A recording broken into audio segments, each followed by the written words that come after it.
All right. Thanks everyone for joining. Welcome to another episode of the F word, programming in Fortran. Today we're going to be talking about how you can build a linear shallow water equation solver using the spectral element library in Fortran. Now, of course, if you guys have been following this for the last couple of months, you know that SELF, the spectral element library in Fortran, essentially gives you access to a suite of tools for doing calculus operations using spectrally accurate numerical algorithms. The bonus there as well is that we've put in a lot of work to make the library work on multi-GPU platforms, so you can take advantage of those should you have access to those kinds of resources. Just like I did last time, I want to share a couple of resources that I've been reading through to come up with a lot of the notes and the discussion I have for you today in the whiteboarding session. So at the top is a book from David Kopriva, Implementing Spectral Methods for PDEs, particularly if you're looking through Chapter 5, Section 4. Some really neat stuff there on Riemann solvers for just really linear two-way wave equation there, but of course we're going to apply that information to the shallow water equations. And where this is going over the next couple weeks is looking at, of course, getting into more complicated problems like nonlinear shallow water equations. And so there's some other stuff that I'm following along in case you want to join me in that reading journey. Two papers, one from Gregor Gassner, Andrew Winters, and David Kopriva on doing well-balanced and entropy conservative methods. So you remember last week we talked a little bit about this problem for the advection equation, especially when you have variable advection or if you're doing complex geometries. There are some things you need to overcome with the aliasing errors so that you can basically have a stable discretization. And of course, there's another paper down below from H. Renosha in 2016. Very, very similar topic that's going on there, and he focuses a little bit more on the Riemann solvers that you choose and how that influences stability. Both are excellent reads, and I know there's a couple more I've got coming up, but I just haven't picked them up yet. So if you follow along for next week, 2 weeks from now, we'll be picking up there with the nonlinear solver. But today we're going to start fairly simple. We have three equations essentially we're going to be working with. They're all coupled that form the linear shallow water equations. And the target problem we're going to end up doing, let me go ahead and get the laser pointer going here, is we're going to have this, the solution domain be this disk. And what we want to be looking at is releasing an initial gravity wave disturbance that will propagate away from the center towards the outside. And we want to test two types of boundary conditions. One, we want to let the wave sort of radiate away and leave the domain when we're done.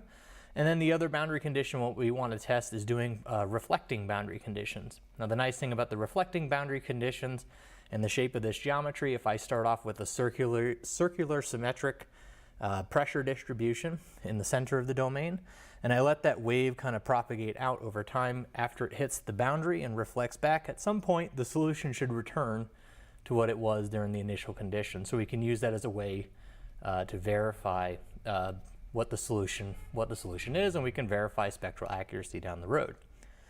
So let me introduce some of the variables here and some of the equations that we're going to be solving. So the first one here is what we usually call the zonal momentum equation. So we have the time derivative of the zonal velocity. Is going to be, what I actually have here is a term for rotation. So if you've done geophysics before, you've seen this as the coriolis force. We will have a coriolis force ultimately in the solver. But then we're also, of course, influenced by gradients in the free surface height. So if I lift up the surface in one particular direction, I can accelerate the fluid and, of course, get things to propagate away. We get a similar equation for the meridional velocity, or the y component of the velocity. Again, we still have that coriolis term, and now we have the y component of the gradient of the free surface. And the free surface height, really what we're doing here, since we're working with a flat bottom geometry, if there are convergences in the fluid, the free surface should go up. If there are divergences in the fluid, free surface should come down. This is just our volume conservation law. Now, of course, if we want to express this in, terms of the conservation law that we've been working with the last couple weeks, so you remember what we had was some solution vector time derivative plus the divergence of a flux. So when I put an underbar there, I mean a vector of prognostic variables. The arrow on top of a vector means I have a vector in space. So this is something that has x and y components for the physical space. So I've got the solution, the time derivative of the solution depends on the divergence of a flux and a source vector here. So for the shallow water equations that we're looking at, the linear shallow water equations, that solution vector is just u, v, so the two components of the velocity, and eta, which is the free surface height. The flux vector here, so what we kind of have to just imagine in your mind here, because I was just going to fill this in, is if we move these over to the right-hand side, we can write the flux vector as g eta x, so the x derivative of the free surface height in the x hat direction. So they're doing a little bit of vector calculus here. The gradient of a scalar you can write. Oops, sorry, this should be g eta, not g eta x. We can write as the divergence of the scalar g eta with its unit vector for the direction that we want to get. So we have g eta in the x hat, g eta in the y hat, and then the flux for the free surface height is just going to be hu in the x hat, so the volume flux in one direction, plus the volume flux in the other direction, and that's what we get there for the flux. Now the source term here is really just going to be the Coriolis force, but of course, if you're doing shallow water, you can do a whole bunch of things. But for now, it's just going to be, we'll have FV. Again, I'm putting everything, the source terms on the right-hand side. And then we've got minus F times U. And then we have 0, so there's no source for the free surface height. But, you could imagine if I have like precipitation or evaporation, you could do things like that. Or for, you have atmospheric pressure that you want to simulate, you could certainly put something like that in source terms. But this is what we're going to be working with today. And then, of course, like the problem I wanted to set up that we'll work through on the other half of what we're doing today. So when we get to the coding session, we're going to set up essentially a circularly symmetric pressure distribution with no velocity. So if I were to draw contours, I hope that shows up okay. If I were to draw contours of the pressure, they would just be concentric circles. And what's going to happen here is if I make this a high pressure in the center, the velocity field that gets generated from this will be basically pointing outwards from the center, right? And this will evacuate fluid from the center of the domain and then make a depression, and you kind of get like this rippling wave that shoots out from the center. And again, what we'll be doing is implementing two types of boundary conditions. One will be radiation, so where when we simulate with the radiation boundary conditions, that wave will completely exit the domain, and then we'll do perfectly reflecting boundary conditions, no normal flow, in other words. And you'll see, hopefully in the next couple weeks when I get the videos done, you'll see those solutions. Basically, the reflecting wave will send things right back to where it started. So that's kind of what we're starting, what we're going to head towards today. And just to refresh your memory, if you haven't been catching up on the last couple of videos, if you go back to the previous two videos, I'll make sure I put the links to those down below. What we did is we talked a lot about how to go from that continuous form of the conservation law to the discrete form. Using the discontinuous Galerkin Spectral Element Method. So essentially what we do, right, is we divide the domain, and I'll actually go back to this slide here. We divide our domain into these individual elements here, and then inside of those elements we have the solution represented by a higher order polynomial. And so there's a couple things we have to work out in order for this to kind of come together as a solver.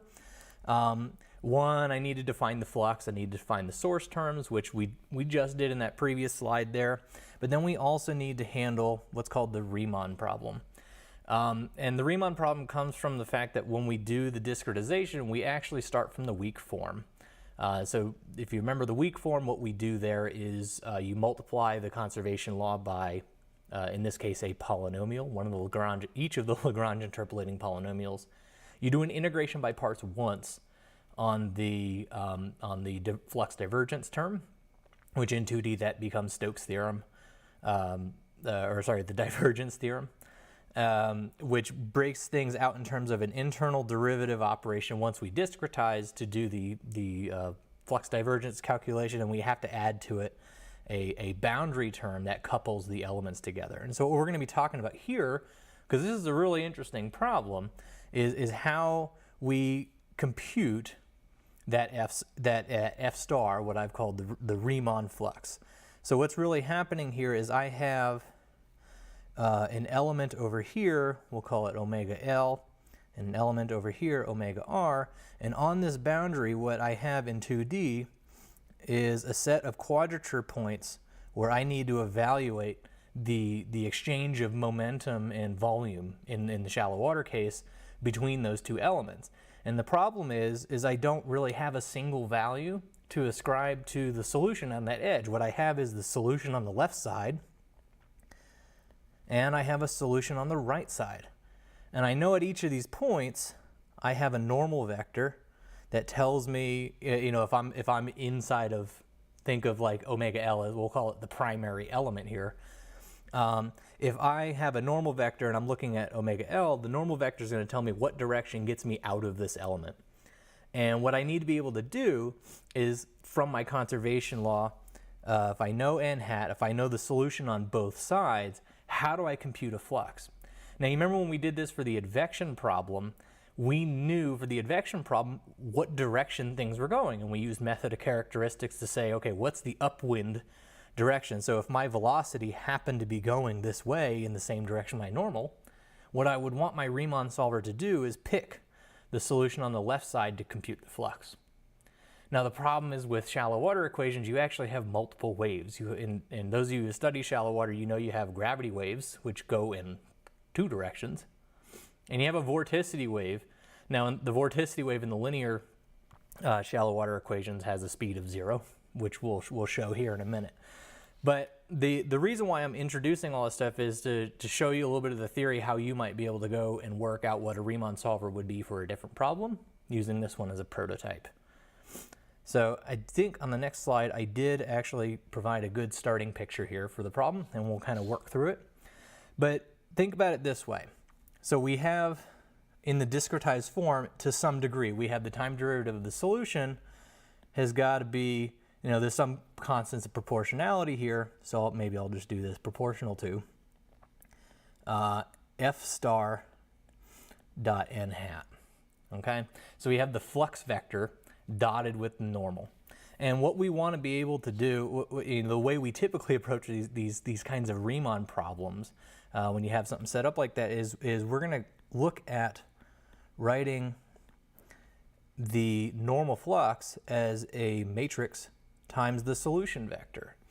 And the reason why we want to do that is because, I guess, put it in this kind of context. If I were to look at the strong form of the equation, I've got ds dt plus a divergence of f, and for now let's ignore that source term. What I can do is, by using chain rule, I can write this in what we call like the advective form. We can do df ds. This is what's called the flux Jacobian, and then we can do dotted, or since that's a matrix, we'll do just grad s there. And if you remember from, like, again, the 1D advection problem we did last week, what we can usually do, right, is if this were like a diagonal matrix, then the PDE were decoupled. We can sort out which waves go to the right, which waves go to the left, and then do our upwinding that way. And so in general, so let's write out what this guy is here, and then I'll kind of come back to this form up here. But I just want to convince you that this is an appropriate way to define what our Riemann flux is, based on the advective form of the equations and using method of characteristics to get that out.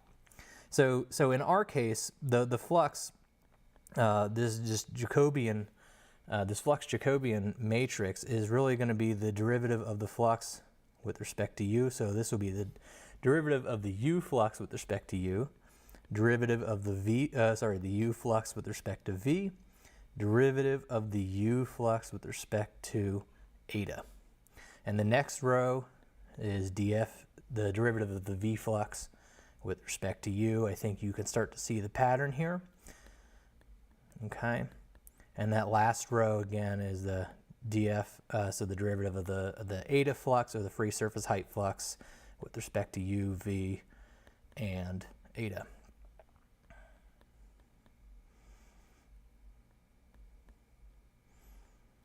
Okay. All right. And again, you know, what's pretty neat about this is at least for the linear problem, this Jacobian flux matrix is going to match what this A matrix is up here. So, right. So the thinking is, if I can do this, if I have this matrix, so let's go ahead and for now, this is the problem we have where A is a matrix. Okay. What I can do is, what turns out to be the case for hyperbolic systems is that the eigenvalues are all real. And if we can diagonalize this matrix, what we can do is decouple this system, and so we can have a set of three PDEs that do not depend on each other. And like I said before, what this allows us to do is sort out the directions information propagates and what kind of information propagates each direction. So if you remember from linear algebra, diagonalization means you can write a matrix in this form. So A is P times the matrix D times P inverse, where P is a matrix whose columns are the eigenvectors of A, and D is a diagonal matrix whose diagonal entries are the eigenvalues of that matrix. And just to illustrate how this works, so if I plug in that diagonalization, I have grad S here, and we're going to make some simplifying assumptions for the sake of the argument here. So long as those eigenvectors and eigenvalues are invariant of space and time, we can do some pretty neat stuff here. So for example, I can move P inverse into that gradient operator, and I can multiply the whole equation by P inverse. So I get P inverse S T plus D gradient P inverse S. And let me get rid of this other parenthesis, didn't need that. And we'll call these variables, particularly the P inverse S, these are what are called the characteristic variables. These are the things that are linearly independent of each other in the problem. What you end up with is, we'll call these vector W is P inverse S plus D gradient W. Okay? Now all these are decoupled because D is a diagonal matrix, and so as long as I can figure out what each component of this W vector is, I can basically now solve three one-way advection problems. And that's kind of nice because we can use what we did the last 2 weeks to develop an upwind method. So that's kind of where we're going here. And so what I'm going to walk you through is how to do this diagonalization for the shallow water equation, so we can figure out what the eigenvalues are, we can figure out the eigenvectors are, and we can reconstruct the flux using an upwind method. All right. So if I go back here to this A times S, because again we're in the linear case, this matrix A is actually going to be equivalent to that one in the linear case. In the nonlinear case, this stuff starts to break down a little bit. So there's other things we have to do to convince ourselves that this methodology would still work. But that's for 2 weeks from now. Let's focus on today. So if I go back, first I'm going to clear some space here. And then let me go back to that other slide, and we'll pull out that flux vector, and then we'll try to rewrite it in this matrix form. Okay? So the flux vector, I think I need to go back one more, right? We had g eta x hat for the zonal momentum, g eta y hat for the meridional, and then we have a volume flux for the free surface height flux components there. So keep that in your mind. I'm going to go ahead and copy that back down, and we're going to go ahead and try to write this again. If I do f dot n. So this is going to be f vector dotted with nx in the x hat, ny in the y hat. And since this is a unit normal vector, just keep in mind that nx squared plus ny squared is 1. That's the way we usually work with these things, is we have a normalized vector on the boundaries between elements. Okay, so f was g eta in the x hat, g eta in the y hat, and we had hu x hat plus hv y hat for the eta component. Okay, so we're going to dot each one of these with n hat. Okay, that's what we get. And then we're going to try to like separate this out so we can write this in terms of a matrix. So on the top here, I've got g eta nx, g eta ny, and then I've got hu nx plus hv ny.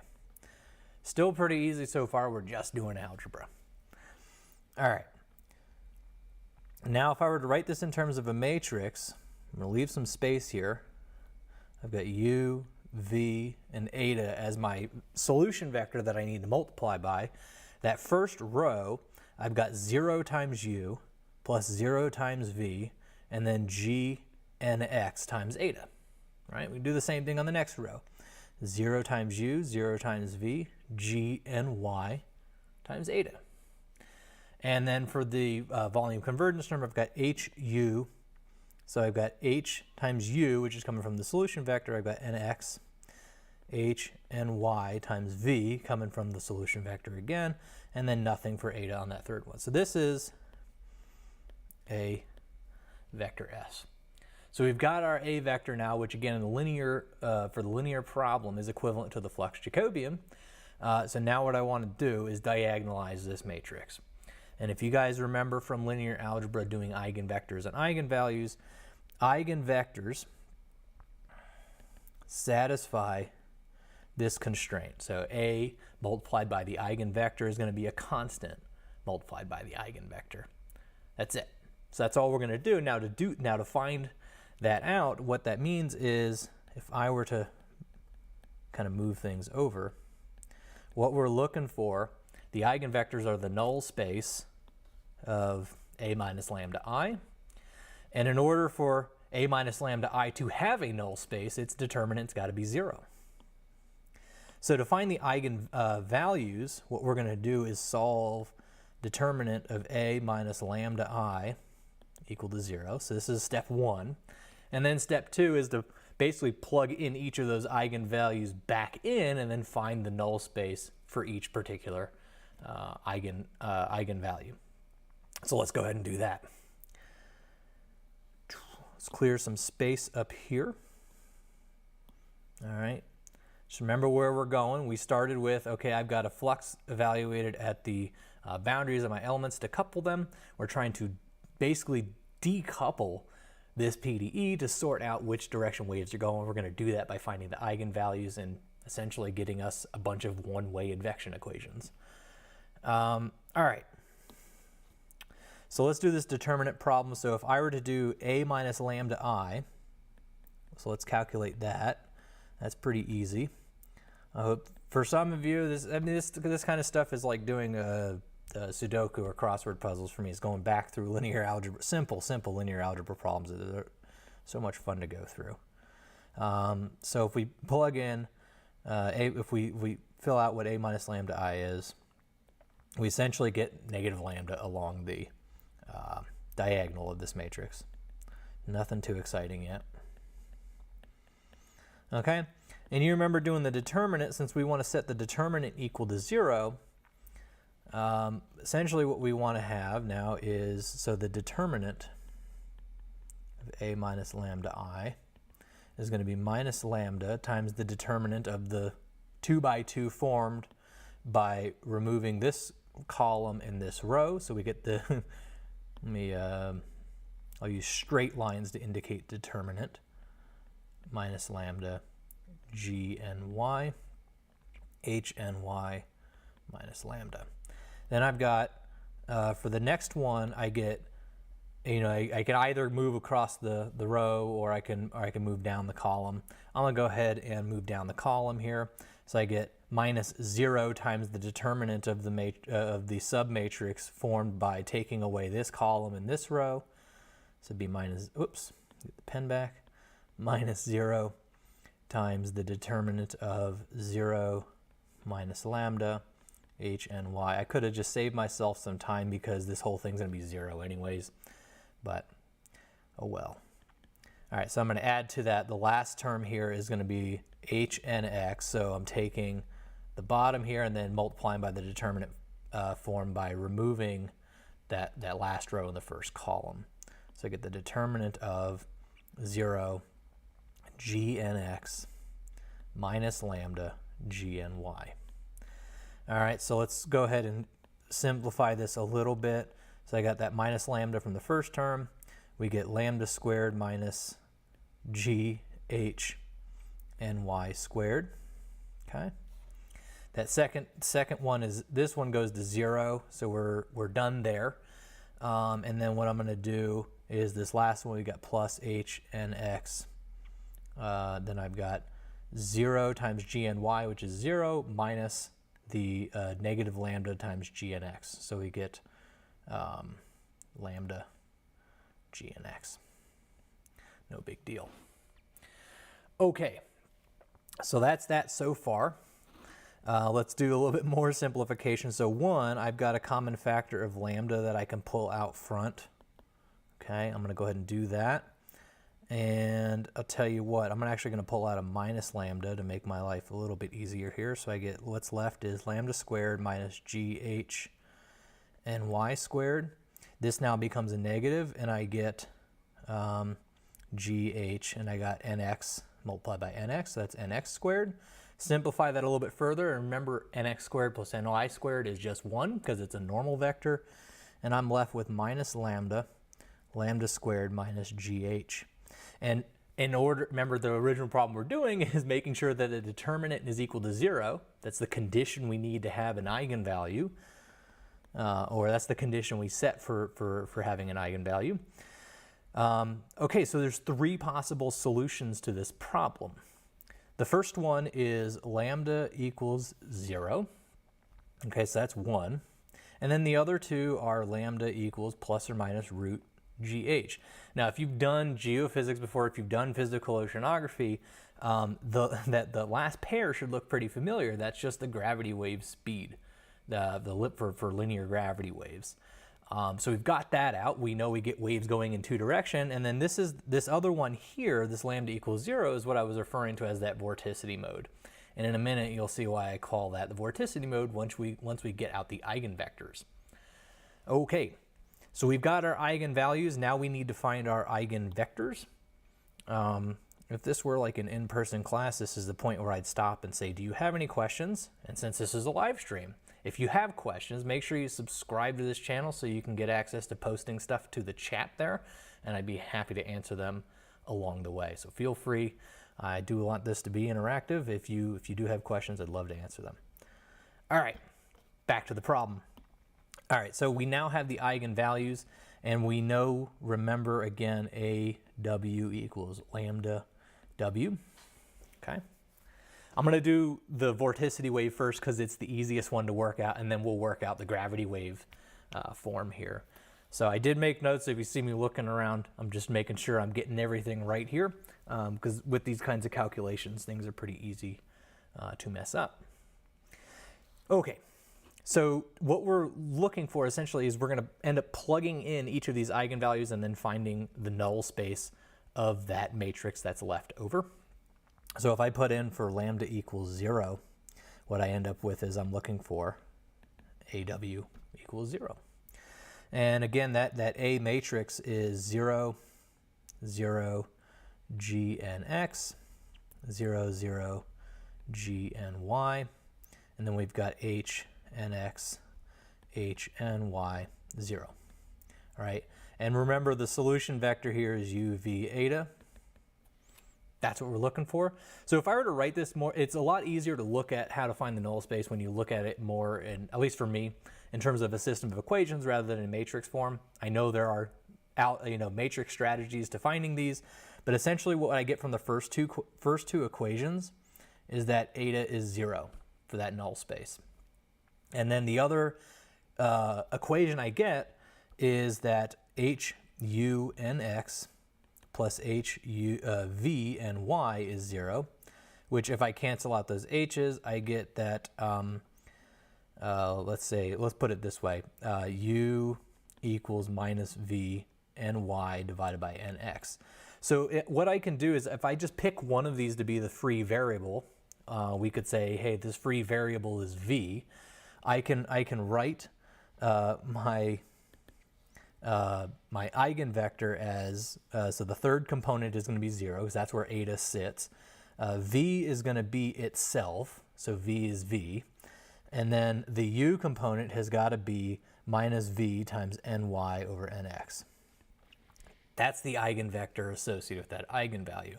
And anything that's parallel to that is the eigenvector. So what I like to do for this particular problem is just go ahead and get things a little bit nicer here. So what I'm going to use as that first eigenvector, again, it's still parallel to it, is minus ny, nx, and 0. Of course, you could even do something that's anti-parallel. I could multiply by -1, it's still an eigenvector. But as long as it has these relative dimensions, we're good. Okay, so that's our lambda equals 0 eigenvector. That's our vorticity mode. And if you think about it in some way, essentially what we end up getting here, if I were to basically fill this in, this component, actually, I'm going to hold off on that explanation because it's going to show up here in a little bit when we reconstruct the flux here. But essentially what we'll get out of this is what we'll get out of this particular mode is the tangential flow, so the flow along that edge rather than across that edge, which is why here it doesn't contribute to the flux. All right, so that's our lambda equals 0 mode. What I'm going to do next is kind of try to combine doing the plus and minus root gh into 1, so we'll get 2 of them out for free. So again, we got a w equals lambda w, and what I'm going to put in there is what I need to do is a minus lambda I w equals 0, and we'll kind of go through this process again to pull out those eigenvectors. So if I plug in plus or minus root gh, which I'll go ahead and just call that plus or minus c, just so I don't have to write root gh over and over again, just the wave speed. What I'm going to get is a minus or plus c times I w equals 0. And we'll go ahead and plug that in. We get minus plus c, 0, gnx, 0, minus plus c, gny. Then we got hnx, hny, and then we've got minus plus c. And again, we've got u, v, and eta. Okay, so what I can do in the first equation, so remember, we can also write this in the equivalent form for like a system of equations. I've got minus plus c times u plus g eta nx equals 0, plus minus cv plus g eta ny equals 0, and then I've got hu nx plus hv ny.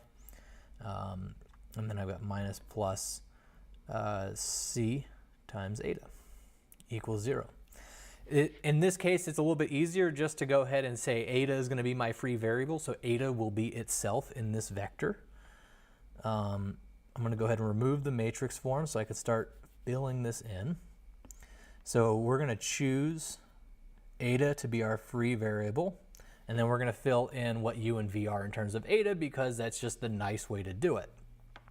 If I solve these two equations for u and v in terms of eta, what I get is u is going to be minus g eta nx, and then I divide by that minus plus c, so I get plus minus, flips those signs again. I get plus minus g eta nx on c. V, very, very similarly, is plus minus g eta ny on C. And pulling the eta outside, because that's our free variable, we get plus minus g and x on C plus minus g and x and y on C.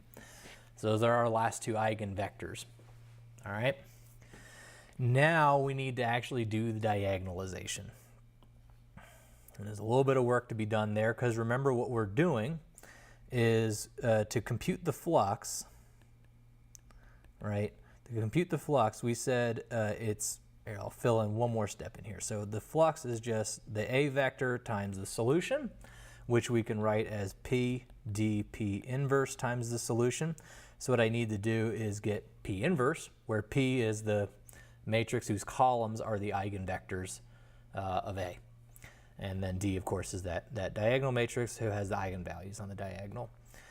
And what we're actually going to do is we're going to sort this out in terms of the positive eigenvalues, because if I have a positive eigenvalues, I have information flowing from left to right.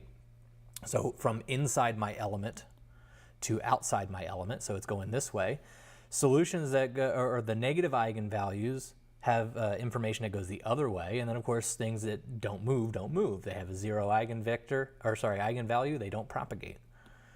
So what we have is, we'll call it D plus, D minus, and of course there's D0 in there, but it ends up contributing nothing. P inverse S. So what we have is PD plus P inverse S plus P D minus P inverse S, and again these I probably should have used something better for our eigenvectors, because these W's are not the characteristic variables, they're just the eigenvectors. But the idea is what we'll do is when we do the Riemann flux, so when I say F star n hat, we're going to use the upwind values for the solution. So for this PD plus inverse, or PD plus P inverse S, the D is for our positive root GH. In other words, gravity waves going from inside, from SL to SR. We're going to use the solution from the left side, and then for the negative eigenvalues, we're going to use the solution from the right side. And that's how we're going to actually reconstruct the solution. There's a lot of steps in here. I'm not going to, of course, walk through how to do an inverse of a matrix. I'm just going to tell you what it is. I'm a little behind on posting notes up on the Open Collective, but those will be up there shortly, and as soon as they are, I will make sure you guys know about it. But I hope this is starting to make some sense where this is going. So let's fill out what this P is, what P inverse is, what D, what D is, and then we'll basically reconstruct our flux using this approach down here. So I'm going to clear some more space because we're going to need it. Okay. All right. So what we've got now is the P matrix. Again, it's the matrix whose columns are the eigenvectors. So we have G and X, G and Y, and C. So this one I scaled it by the wave speed, so it wasn't G and X over C. That's all. I've got minus G and X minus G and Y. So this is the one associated with the negative root GH. And then I've got minus NY, NX, and 0. Okay. Now P inverse, if you were to go through that process, which there's symbolic calculators out there for this now, but if you're looking for something fun to do for the afternoon, if you think this is fun, go ahead and do that inverse by hand. But what you end up getting, we have NX on 2G minus NX on 2G minus NY, NY on 2G minus NY on 2G NX. And then for that last column, we have 1 on 2C, 1 on 2C, and 0. So now that I have this, what I can compute are my characteristic variables. So P inverse S. Let's do that first, because we're going to need those so that we can do the reconstruction of our solution. Okay, so P inverse S is just going to be that same matrix. So you know what? Because I have a blackboard here, let's go ahead and do that. So we got u, v, and eta. All right, so I'm going to get a vector out of this. I get u n x plus v n y on 2g plus eta on 2c. For that first component, I get, for the next component, minus unx plus vny on 2g plus eta on 2c. And that last component, let me see if I can move this easily. Maybe it'll let me. Oh, come on. Yeah, I'll make it smaller. There we go. That last component is minus u n y plus v n x. And this is what I was talking about earlier. That last component is just that tangential velocity along the side of that element. Okay, cool. So now we've got those characteristic variables. Essentially what ends up happening, like I said before, is for the, if I want to reconstruct the Riemann flux, what I need to do, so if I call this guy W, my characteristic variable, that Riemann flux, F dot n hat, is going to be P d plus W from the left, and we're going to do plus P d negative from the right. So essentially when I code this up later, what you'll see me doing is actually, one, calculating these characteristic variables. Whoops, wrong one. We'll calculate those characteristic variables. We'll essentially reconstruct that flux in this particular way. So I don't want to spend a whole lot of time in going through what this all maps out to, because we can simply just code this up, calculate that from the solution, make sure we're using the left state for this one, make sure we're using the right state for that one, and let things sort themselves out. All right, so that's part of what we'll end up doing today is, of course, when we concretize a model in self, what we need to do is specify the source, the flux, and then any other special things we might want to do, like setting boundary conditions, which we'll talk about next. And then we need to fill in this RiemannSolver. And this is how we're going to do it for the linear shallow water equations. Okay, so let's talk a little bit about boundary conditions, and then we'll go ahead and dive into some code and talk about how that gets implemented in self. So I guess there's a couple things that we need to talk about here. So one, I do want to go back to this slide here. So we have, remember this, this first row here is the solution that's moving from the interior of the element to the exterior of the element. And then the wave that's returning is the one, of course, going the other way. That's going to be this guy here.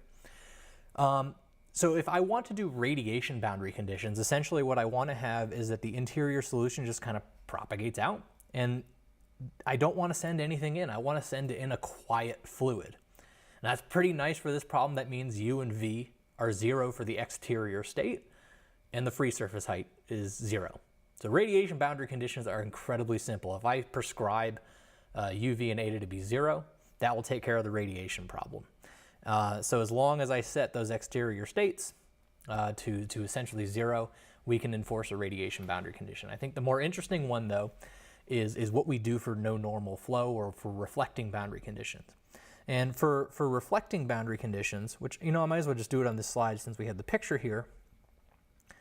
For the reflecting boundary conditions, what we want to have is the outgoing wave is mirrored by the incoming wave. So what we want to have is eta on 2c, so the outgoing wave, plus unx plus vny on 2g has got to be equal to the wave going in the other direction. So we got eta on 2c, okay, what do we got here? Minus unx plus vny on 2g, right? The eta on 2c's cancel out, and then what I'm left with at the end of all of this is that the normal velocity is 0. So this is where our no normal flow boundary condition comes from, okay? So we have no normal flow, and then the other two conditions that we want to impose here, and there's physical reasons for it, but what we end up wanting to prescribe here is that the interior pressure is going to equal the exterior pressure, And then we also want to have the tangential flow from the interior matching the tangential flow from the exterior. So if I do UR times NY plus VR times NX, that's got to be equal to minus UL times NY plus VL times NX. Okay. We got now a system of equations. Of course, if I put in the first one here, the solution at that boundary is UL plus UR average and VL plus VR average for V. And we got 3 equations for 3 unknowns. Essentially, this one solves itself. We know that the external state that we'll prescribe is going to be equivalent to the internal state for the pressure. And then for the velocity field, if you were to solve that system there, what that becomes is that U exterior, which we would solve for to apply that boundary condition, is going to be NY squared minus NX squared times UL. Minus 2 NX NY times VL, and then VR is going to be minus 2 NX NY times UL plus NX squared plus NY, minus NY squared times VL. So at the end of the day, what we enforce, if we want to do no normal flow reflecting boundary conditions, this is how I'm going to end up calculating the external pressure, the external velocity, so that we can enforce reflecting boundary conditions. All right, so we've covered a lot of stuff. I know it's a whole bunch, but the idea here again was just to give you an overview. Okay, we started with the conservation law, the general form we work with. We defined what the solution variables are, what the flux is, and then what those source terms need to be. Okay, so essentially what we're going to do in the code is fill out those components as when we extend the self model 2D. And then we talked a little bit about how to create the RiemannSolver. So again, it's using those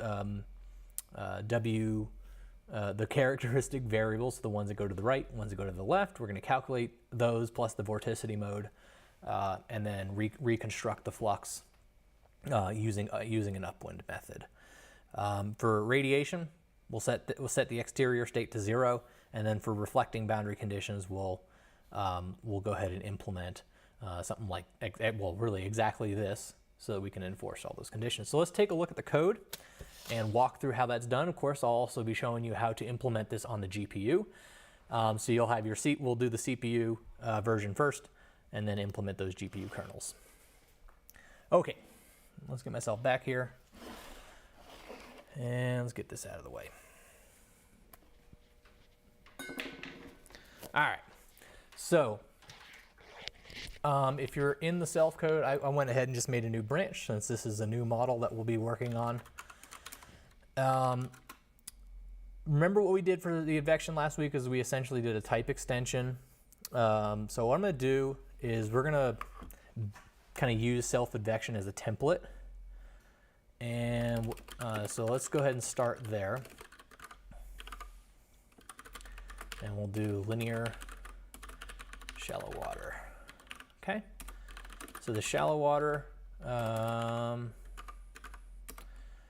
go ahead and get rid of the advection. 2D, we'll do linear shallow water for everything. All right, so if you remember from last week, we talked a little bit about how how I'm using the abstract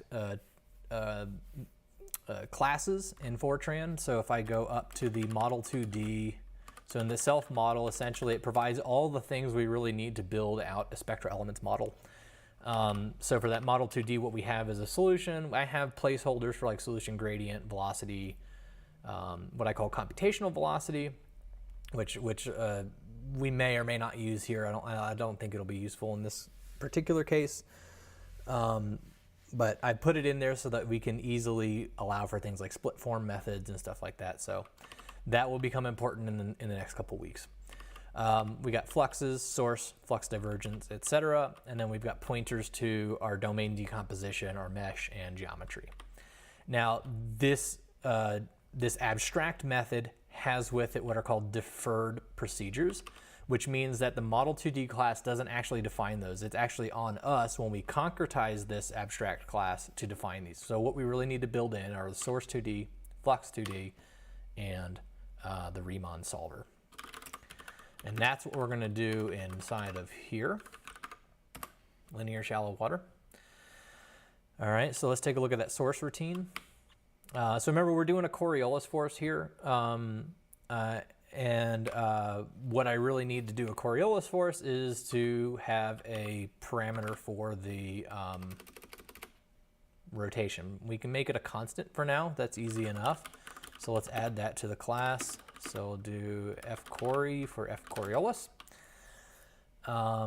And that source term, so the source is going to be, so if you remember this structure from last week, in self right now, everything is the outer loop would be the elements, the next loop is the variable that you're going over, and then you have the internal grid of each element for those next two loop values. To keep that structure, you're not doing strides through memory. Everything's pretty nice. And what we're going to do is the convention we're going to have is I var equals 1 is going to correspond to the u velocity component. Okay, and then we'll do I var is 2 is going to be the v, and then I var is 3. We're gonna say that that's going to be free surface height.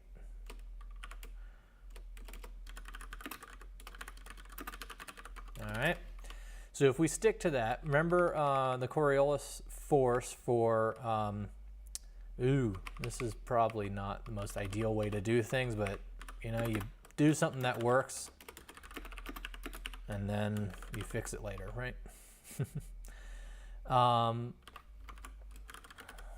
So we'll just actually, yeah, why the heck not? That's fine. So we'll just do really silly conditionals here.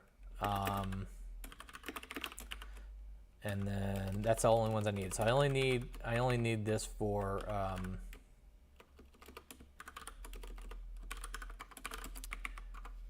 u and v, and then I guess, you know, for the last one we'll just force it to 0. That's fine. Okay. Okay. So for the zonal velocity, what we need to have here is minus f times v. So I'll have this percent f cori times, and what we need to have here is the v component.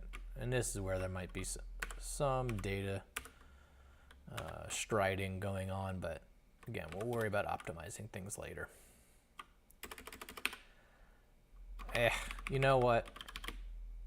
This really, for some reason, bugs me. So I'm just going to get rid of that variable loop, and then we'll just do it in one shot and stride through memory and not do things super performant, but later on we'll figure out how to get this adjusted. All right, so we have minus f times v for the zonal momentum, and then we have f times u, so we need to change this variable index to 1, and then for the third one,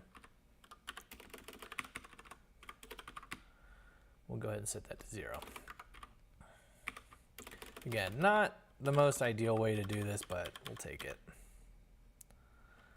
All right, so that's that guy. That's our source term. We've got it in. Not that hard to do. The flux.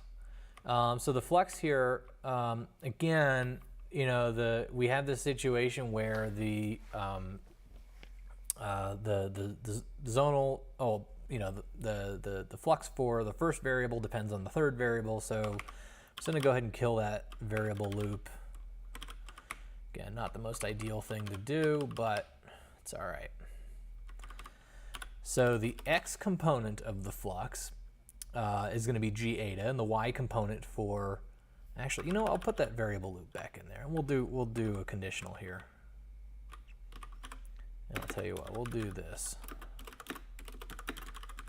We'll do a select case I var.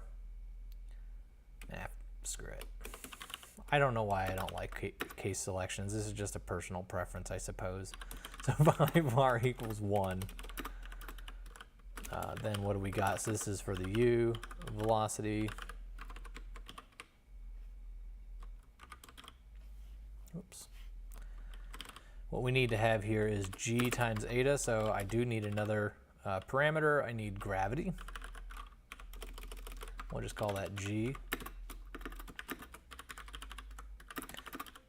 Meters per second squared. And then we have coriolis parameter. You know, if I wanted to be fancy and I made the coriolis as a function of space, that'd be cool. Then you can do like beta planes or things like that. We'll keep it simple for now. All right, so I'm just going to duplicate this to give us a little bit of a template to work with, and then we'll fill things out from there.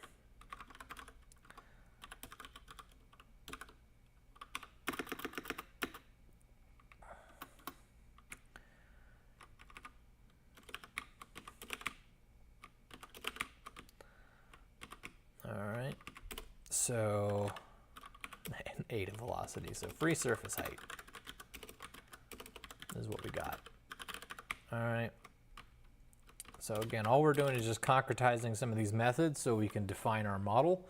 And I'll hop back into the self-model class so you can see kind of how this stitches together to actually be a solver. Okay, so for the u velocity, we should have g. It's actually going to be minus g.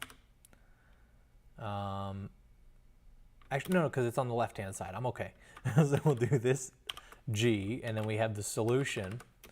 Again, if this might look foreign to you, but this syntax here is just kind of stepping through the different layers of the classes that we have in self. So we have the model up here, then we have the solution. The solution has interior and boundary components, and then each of those has host or device data, depending on if you're on the CPU or GPU. What I need to get here is the third component, in other words, eta. And that's going to be in the x hat direction. The y hat direction, which is, so you'll notice here the flux is a vector, so the first component is the x component, the second component is y component, so the x component is g eta, y component 0. So I'm actually going to copy this and use that for my v component here. So let's kill this stuff here. And what I actually have is for the v component, the x component of the flux is 0, and the y component is going to be g times eta. Cool. And the last thing I need is my last parameter. I need a fluid thickness. Because right now we're not doing variable topography or things like that. So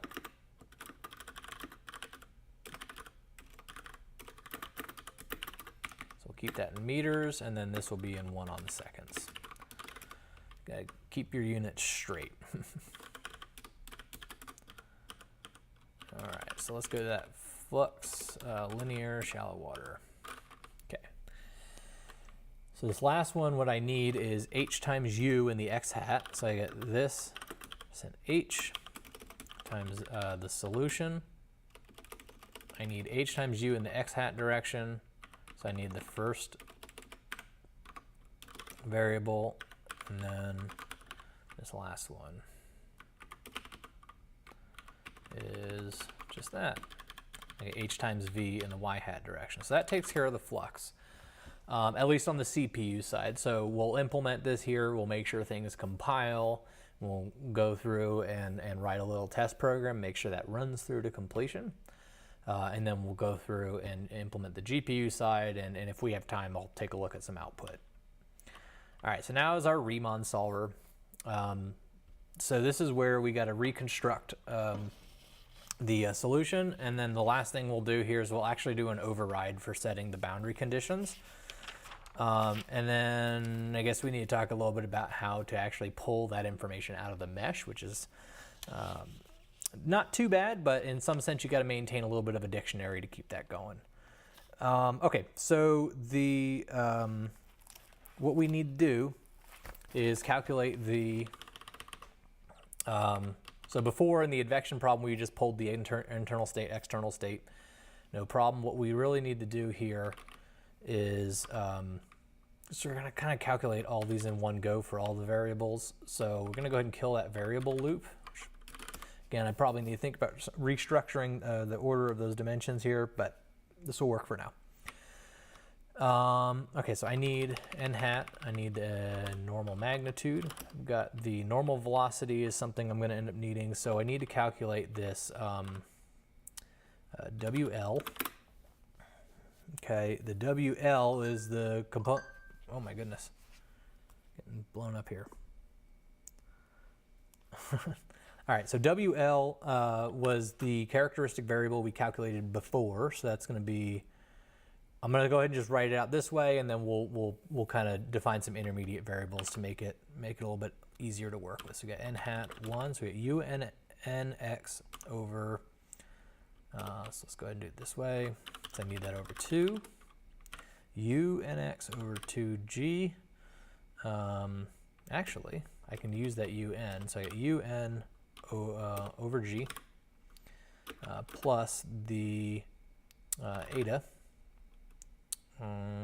over c. So I'll get those defined here in a second, c and g particularly. So what we have for c is square root this %g times this %h. I'm sure I could just put another intermediate scalar and just store it, but we'll just compute it on the fly for now. So that's c. Okay, so I'll just go ahead and leave this guy as this G. All right, so that's WL. WR is going to be, so it'd look cleaner if I just did this. We'll move the A to C over. All right. Oops.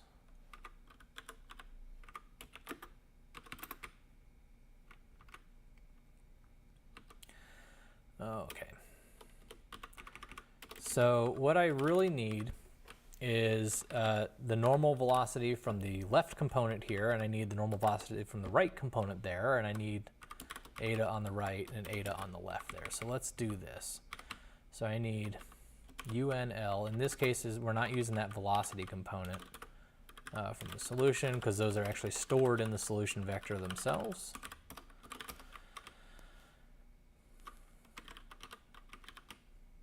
Okay.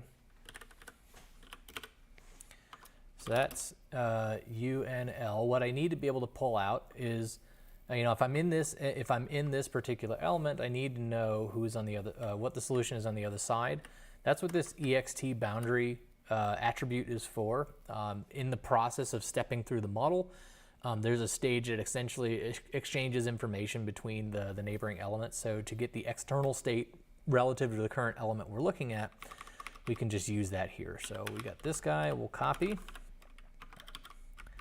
So we get UNR.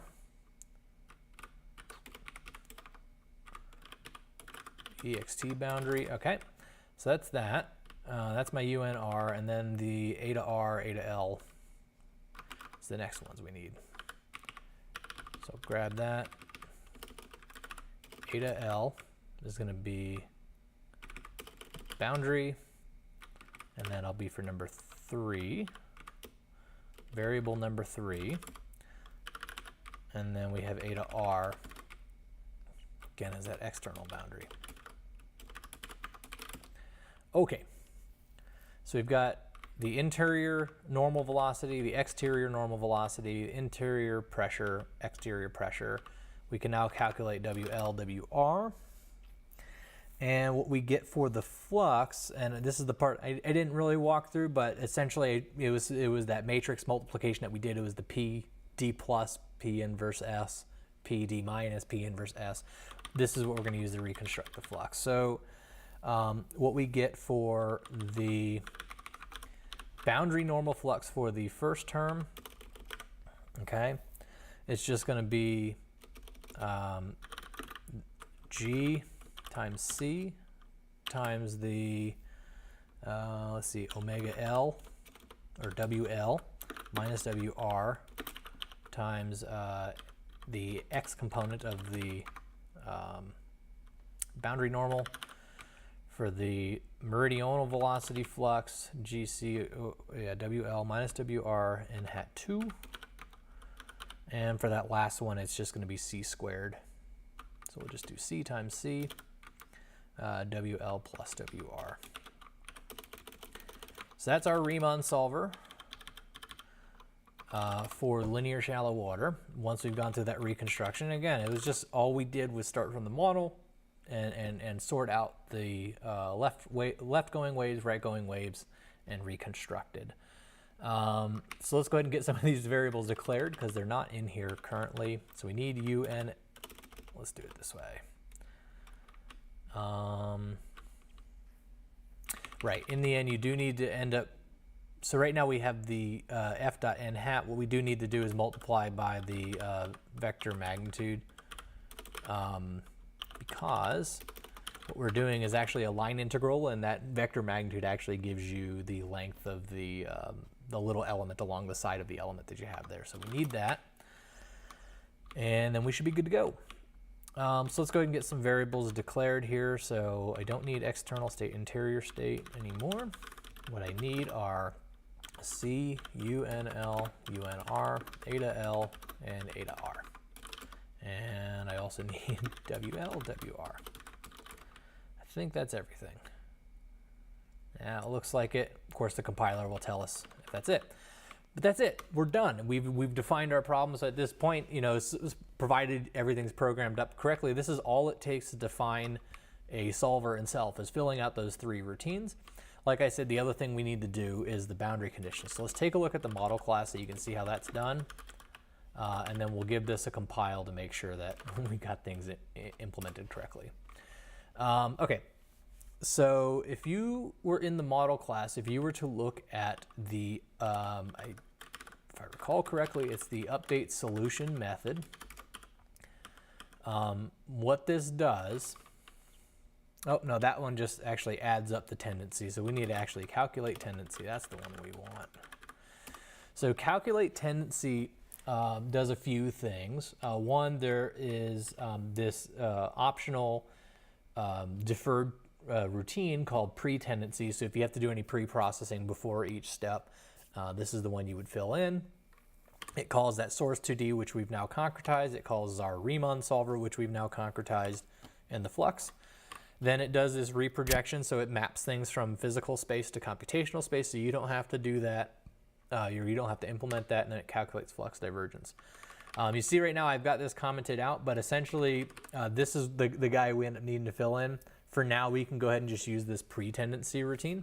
But you know, in the future here, once I get things settled down in the code in terms of the API that's available, we'll go ahead and set things in SetBoundaryCondition. And you know what? I'm going to go ahead and make that a deferred routine. Why not?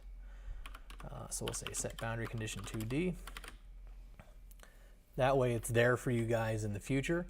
And then we'll talk a little bit about how to get boundary conditions in. So let's go down here. I'm going to add another deferred routine to model 2D.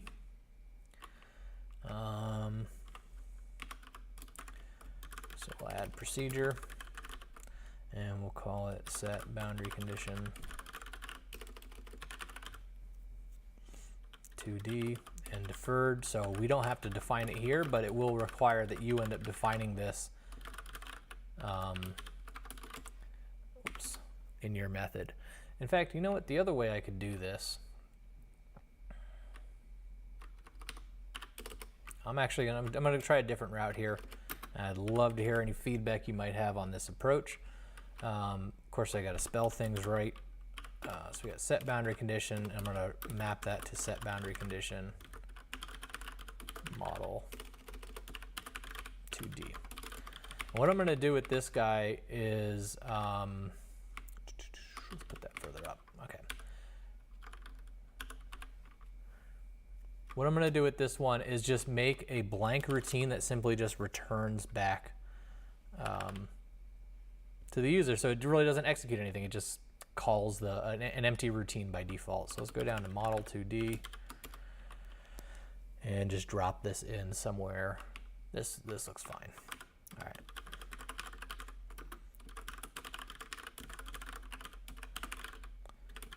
So all I'm going to do here, because this is at the Model 2D layer, is just simply return. I'm going to leave the intent as in out, because the intention for you when you were to override this is to actually you know, put something else in here. Of course, if you don't do it, it's just going to do nothing, right? So that's what we'll do there. So now if I look at the workflow for forward stepping, right, first thing that happens, it sets boundary conditions, then it runs through those remaining steps. So what we'll do in the linear shallow water equations is we're going to override that procedure. So we'll say set boundary conditions, right, and that's the generic name for it. I think I just saw a mistake already. But the generic name for it is set boundary condition. Make sure I got everything defined correctly. Yeah, this is the one that's going to cause a problem. There we go. That should fix that. What we're going to do is override that, and we're going to override it with a routine called set boundary condition linear shallow water. And what we'll do is steal that. Okay. And let's drop that up here. No problem. All right, the next thing we're going to do is, when you're doing boundary conditions, essentially what you want to do is loop over the element sides, all the side walls, and I'll walk you through a little bit about how we store the boundary condition flags in the mesh, so you know how to call those out. And then I do have some predefined flags that you can use. So if you have a mesh generator and you want to set integer values for certain edges in your mesh, you can map those to the dictionary we have in Self. Or, you know, if you do it with strings, we can do a string to integer mapping as well. So that's always nice. Let's go ahead and grab the boundary. The RiemannSolver gives us the loop structure we need because it loops over the sides. So we're going to go ahead and loop over elements, loop over sides, and then since we're in 2D, you're looping over the polynomial or the quadrature points along that edge. So it's just a 1D loop over n. So we got n do, n do, n do. Okay. And what I want to do is now walk into that mesh class so you know where things are. And you can see where things are stored. So what we're dealing with is a quad mesh. So if you look for SEM quad, is that what I called it? Thought I did. It's got mesh 1D, okay, mesh 2D. I think it's quad geometry is what I have. There's a lot of attributes in here, but essentially a mesh is a collection of points with connectivity. So edges connect in 2D, edges connect 2 points together. And then for quadrilateral elements, 4 edges and 4 nodes make up that element. So we're able to build up what defines that particular element.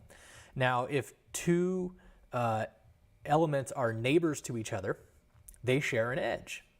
Okay, and so what we actually store is, and if you actually take a look at the Hopper project, we use basically the format that they have in their project. What we have is this elem info. There's a few versions of it. There's the Hoke elem info, so we can be compatible with Hoke mesh. There's Hopper for being compatible with the Hopper IO, and then we have things that we map into Self. Inside of these structures is where we store a lot of that connectivity information. So let's take a look down. I want to show you cell side info. Let's take a look down at one of the mesh generators that we have. That's right. Right now I have a lot of it documented, but in that side info method, we have the neighboring element ID. And the way this works in Self is if the neighboring element ID is positive, that means the element it's a fake boundary, right? It's just a boundary that's made up because we have an element, some type of discretization for our problem. It's not a physical boundary. But if the if the neighboring element ID is set to something negative, it's going to be one of these boundary condition flags that we have. So that allows us to pull out which ones are physical, which ones are physical boundaries, and which ones are just numerical boundaries. Now, in terms of just actually getting the specific boundary condition flag that you want to grab, this fifth component here will give us that that boundary condition ID. So this is the guy we want. We want self in the mesh, the side info, so we can grab the boundary condition. And that's just the integer we're looking for. Now, in the model, where the question might be, where is the mesh? So in the model, so remember, a model is composed of your variables that you're looking for and things we can calculate from those variables, and of course, decomposition, mesh, and geometry. So the mesh is just right there. So if I'm in the linear shallow water solver, what we're going to do is we want that self side info. So I need to go into the data structure, which this is no longer model 2D. This is linear shallow water. We're going to go in that data structure and grab the mesh, and then we're going to grab the side info, and then we're going to grab that boundary condition ID. Okay. So that's our boundary condition ID, and so now is where you get to put in your boundary condition statements. Now in the model class, I did provide a few defaults that might be relevant here. So we do have essentially, so we have radiation, and then we can probably just use this no normal flow, meaning the reflecting.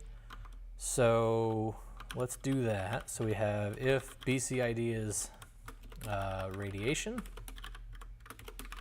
We'll fill in the steps here in a minute, but that's what we want. And then if we have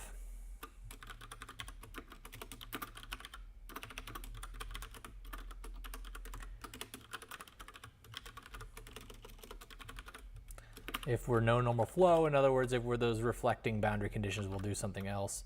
Otherwise, maybe we should warn the user that something's not quite right. Just maybe say unrecognized boundary condition.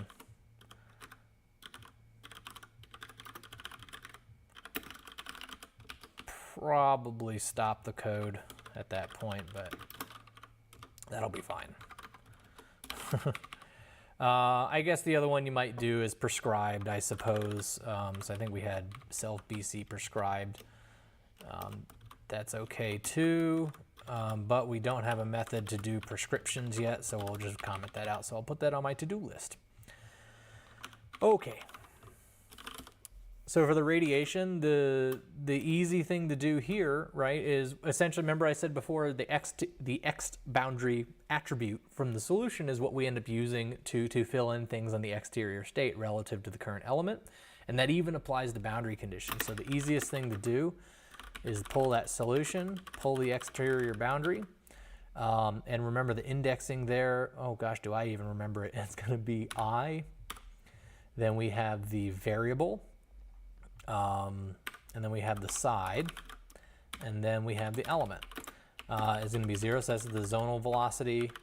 Meridional velocity will fill in, and then the free surface height is going to also be 0 for radiation. That's pretty easy. All right, the more complicated one is the no normal flow, which, remember, I'll do the easy thing here, is the exterior pressure is going to be equal to the interior pressure. So we pick the boundary, I, 3I side, IL. Okay, we pick the boundary for that guy. Ooh, I got to remember to do this. I'm missing my host data because this is all on the host side. This is for the host side. So when you do the GPU side, when we implement that GPU routine, you'll see we're going to create a C++ or a HIP kernel C++ wrapper, and then we're going to pass the device pointer over to that side, and we'll do that on the GPU.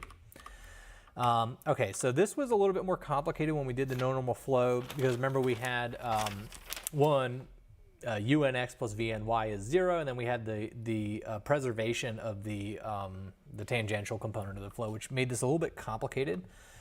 But what we'll need here is, and I'll grab the n hat here in a second. So we have n hat 2 squared minus n hat 1 squared. Whoops. Okay, times, we had u. Oh boy, let's do this.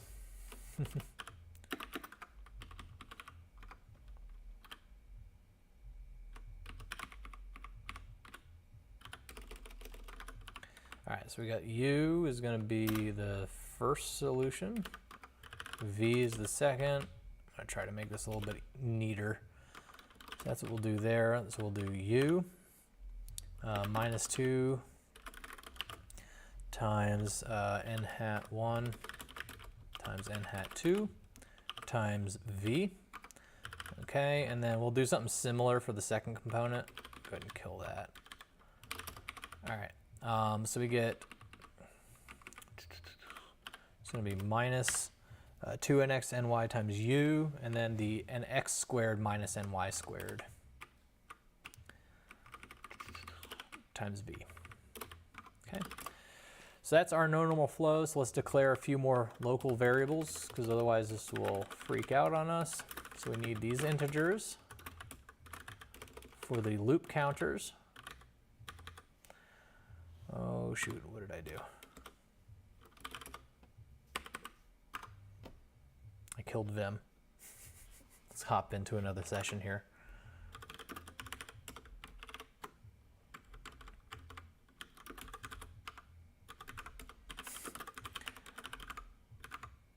I'm sure I hit one of those weird hotkeys in Vim that freezes things up. Well, we'll go ahead and kill this session so it doesn't keep making swap files. All right, now we're good. Let's go ahead and redo that without messing up this time. So we need our loop counters, I side and I. We need a boundary condition ID. What else do we need? We need u and v, and we need n hat. Oh, these are going to be reals. And n hat is 1 to 2. Okay, so that's those guys. I do need to get n hat, so let's borrow that from our RiemannSolver, because we had it down below. A little chilly in here today. Got some snow coming down. All right. There we go. Okay, so now we should be good. We've got the u and v components defined, so we get no normal flow and preservation of the tangential velocity across that wall.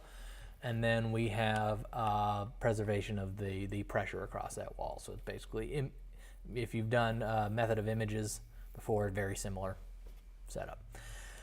Okay, so that's essentially that. Let's see if things can compile here. Now locally, I've actually been trying a couple things. So last week, or last time I did this, I was using a Docker image and kind of doing my builds over and over in the Docker image, and that built up a boatload of containers that wiped out my storage by the time I got to the end of the live stream.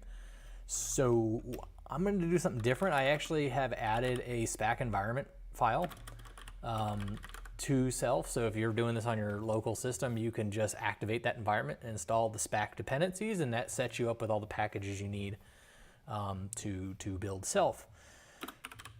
So that's, I hope it's useful. I'm still trying to figure out, because I'm in the source directory.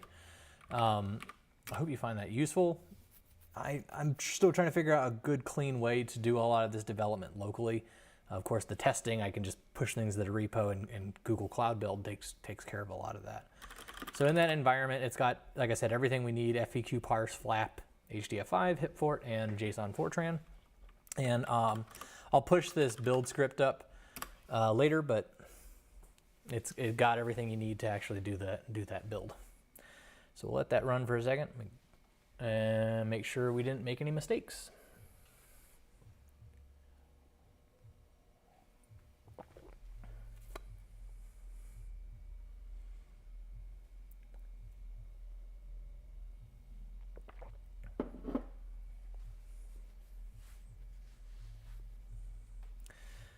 It really never happens. Boy, no compiler errors. Well, that's good. Let's, oh, I know why there's no compiler errors. I didn't actually add this file to the make system. So I added the self shallow water. What we now need to do is update the make system to put that in as another module. So you'll need to go to the make.include class whenever you add a new module. And then I'll probably start a new line at this point. You'll put the name of that file without the F90 extension. So it's a self linear shallow water. And once we do the example program, we'll add it in here as well. So let's rerun that install. Now I'll probably see all the mistakes. At least I got the stuff in self model done correctly, just adding that SetBoundaryCondition method. So although doing that way is valid, like I said, there's two ways to do these sort of deferred methods. I can either not make them deferred and just make them simply return and do nothing to the structure, or of course using, so this is what I was hoping for. Or of course just using the deferred method and just don't define anything at all and require someone to build it in.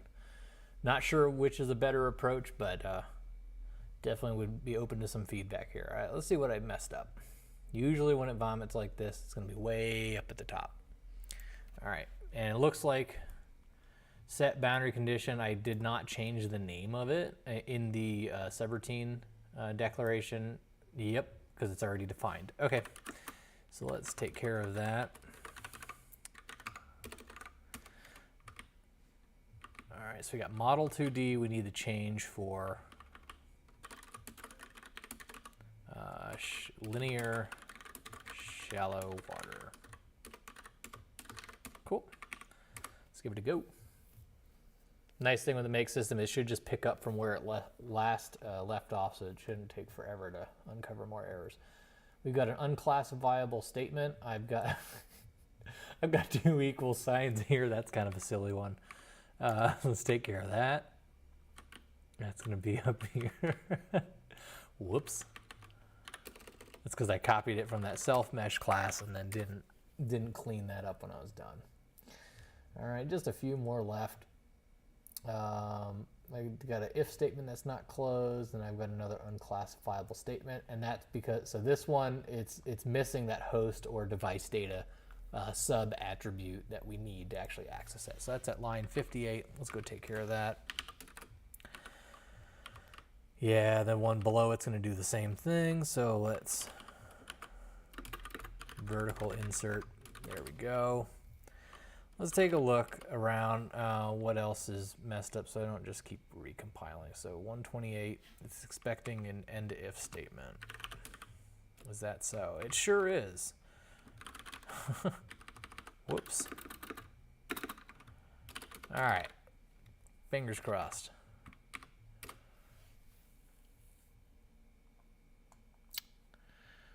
All right, unclassifiable statement again, and again I'm missing that host data. This happens quite often when I'm doing this. All right, let's grab that host data. That's all right. And then 170, we forgot to actually call it nmag. Which is good news because it seems like we're getting down to the end here. So LSID and EID are not defined, and that's because that's not what I called them in this routine. That makes sense. What those indices that I copied from reference are the local side ID, LSID, and EID is the element ID, which here I'm calling IL. All right, this should do it. All right. Looks like it actually made it through it. So next what we got to do is define the GPU kernels. And I think what I'm going to do is the same thing I did for last week, is I'm going to go through and just show you again how this stuff gets built. And we'll get the test program written up. And then between now and next week, what I'm going to do is work on verifying the solution, making sure it works. And in the meantime, hopefully get some videos to show you propagating gravity waves in the next couple weeks so we can pick up and do the nonlinear solver next. This builds, so the next step is to build our, the GPU kernel. So let's take a look at what we did in the advection class. This should serve as some mechanism for you to actually do. Did I actually implement them here? I don't think I did. Well, we're going to go ahead and do it today. So everything underneath the hip directory, so I do have them defined, I just didn't link them in yet. That's okay. Everything we have in the hip directory are the GPU kernels that we need to write. Because when you write in hip, you've got to write them in C++, and they have CUDA-like syntax. And then what we're going to do is wrap each of those GPU kernels with just the C++ routine that launches that kernel, and we'll expose it to Fortran using ISO C binding and interfaces in Fortran. So I like starting from things that already exist, and some of the models that are here should serve as templates for you if you're building out your own solver. So we're going to do what we did for the CPU version and copy this over. Okay. Let's go ahead and dive into here. So we don't need update grk3 unless we're doing an RK3 solver. I need to figure out how to templatize that. Well, for now, we'll stick with Euler, first order Euler, which is included with the class that I have. So we won't need that. We need to fill in the Flux GPU kernel. So this global specifier, if you haven't done GPU programming before, that global specifier is something that indicates to the compiler that this is something that can be launched from the GPU or launched from the CPU to execute on the GPU. So either either device, the CPU or the GPU, can launch this kernel, but it's going to run on the GPU side. What we have in GPU programming is the way things are parallelized is you have groups of threads that are called a block, and then you have a grid of those blocks. Now each block operates in a same instruction multiple thread fashion. To some degree they run in lockstep with each other, but the different blocks, they execute asynchronously. And essentially the goal with GPU programming is to use these thread IDs to determine which threads are acting on what parts of memory. That's really what it comes down to. So the typical pattern here for doing this with the spectral element methods that I've been following is to have the block IDs be associated with the variables and the elements, and then the thread IDs, the things that act in lockstep with each other, are the internal degrees of freedom. And in a lot of ways, the DG methods map so well onto GPUs because they have that natural structure of like really dense computations that can be done in parallel together. And then of course each element can be executed asynchronously, which is really nice. So right, what we need to do is we can hang on to the wrapper routines that are there. We don't really need to change them unless the inputs and outputs change. Which in this case, I think, yeah, we'll probably just strip out the velocity. There's no need to pass that around for the linear shallow water. But then we'll fill in this flux routine. So let's go ahead and do that first. Let's search and replace for advection 2D and replace that with linear shallow water. So that takes care of that. I'm going to go ahead and get rid of this side diffusive flux. And it looks like I didn't even finish doing the advection solver on the GPU yet. So, or maybe I'm just, I think I branched off of the wrong branch. That's okay. We'll get it all sorted out here. I'm going to go ahead and kill some of these that I don't need. And this way you'll be able to see how to just build some of these from scratch too. That's not such a bad thing. All right, so we've got the internal flux. So let's go ahead and go back to the CPU version. So we need Flux linear shallow water. That's the guy we want. And the reason why I'm going here is because I kind of want to pull out what we did for this side, because then we'll just change the syntax a little bit, we'll CFI this so that we have something to work with. So we got 126 up to line 107. Whoops, wrong way. All right, so what we're going to do is kind of fill out these methods inside of here. And the nice thing is we actually don't need to do, this looks like it's still doing the rotation, so yeah, I need to get that updated. Wow, that's sad. All right, so what I need to do is I essentially need to have this if structure inside of here, so that's fine. And forgive me for not quite remembering all my C++ syntax, so if I get it wrong, just bear with me. More of a Fortran guy, to be honest with you. Oh, come on.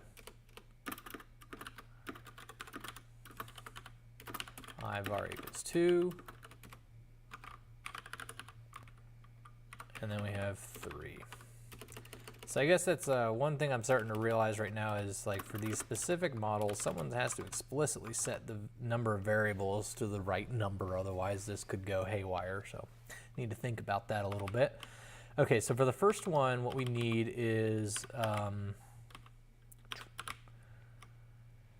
right, a couple things. The output here is going to be a flux vector. And I've implemented these macros. You'll see like this VE 2D index. It allows you to kind of write things as if you were doing it in Fortran, where you have the multi-dimensional array syntax, and under the hood it does the integer arithmetic for you. It's really a convenience, so you don't have to do, because everything underneath the hood here is just literally stored as flat 1D arrays. So we got the flux. We want the first component of the flux, so the x component of the flux for u has got to be gravity. So I'm going to need to pass gravity through here, and I'm probably going to need to pass the solution, the fluid thickness through as a variable. So we'll get that here in a minute. So we need g times the solution. Now inside of here, we don't have to worry about all the layers that we had in Fortran, because we're already going to, when we do the API to call this, it'll just pass through the device pointer already. Now the solution is a scalar 2D index, so we need to grab scalar 2D index.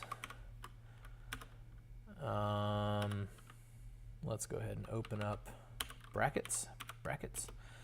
So the flux for and right, we're zero based in C. So I got ij, ivar, il. Okay, so we got g times the solution. Which one do we need? We need eta, which in C is going to be index number 2 for the variable. Okay. For the y component of the flux for u, it's actually going to be 0. So that's good. All right. X component of the flux for v is going to be 0.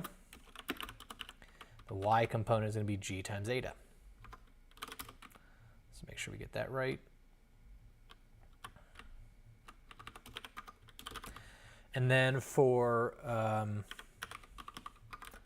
eta, the free surface height, it's just going to be h times u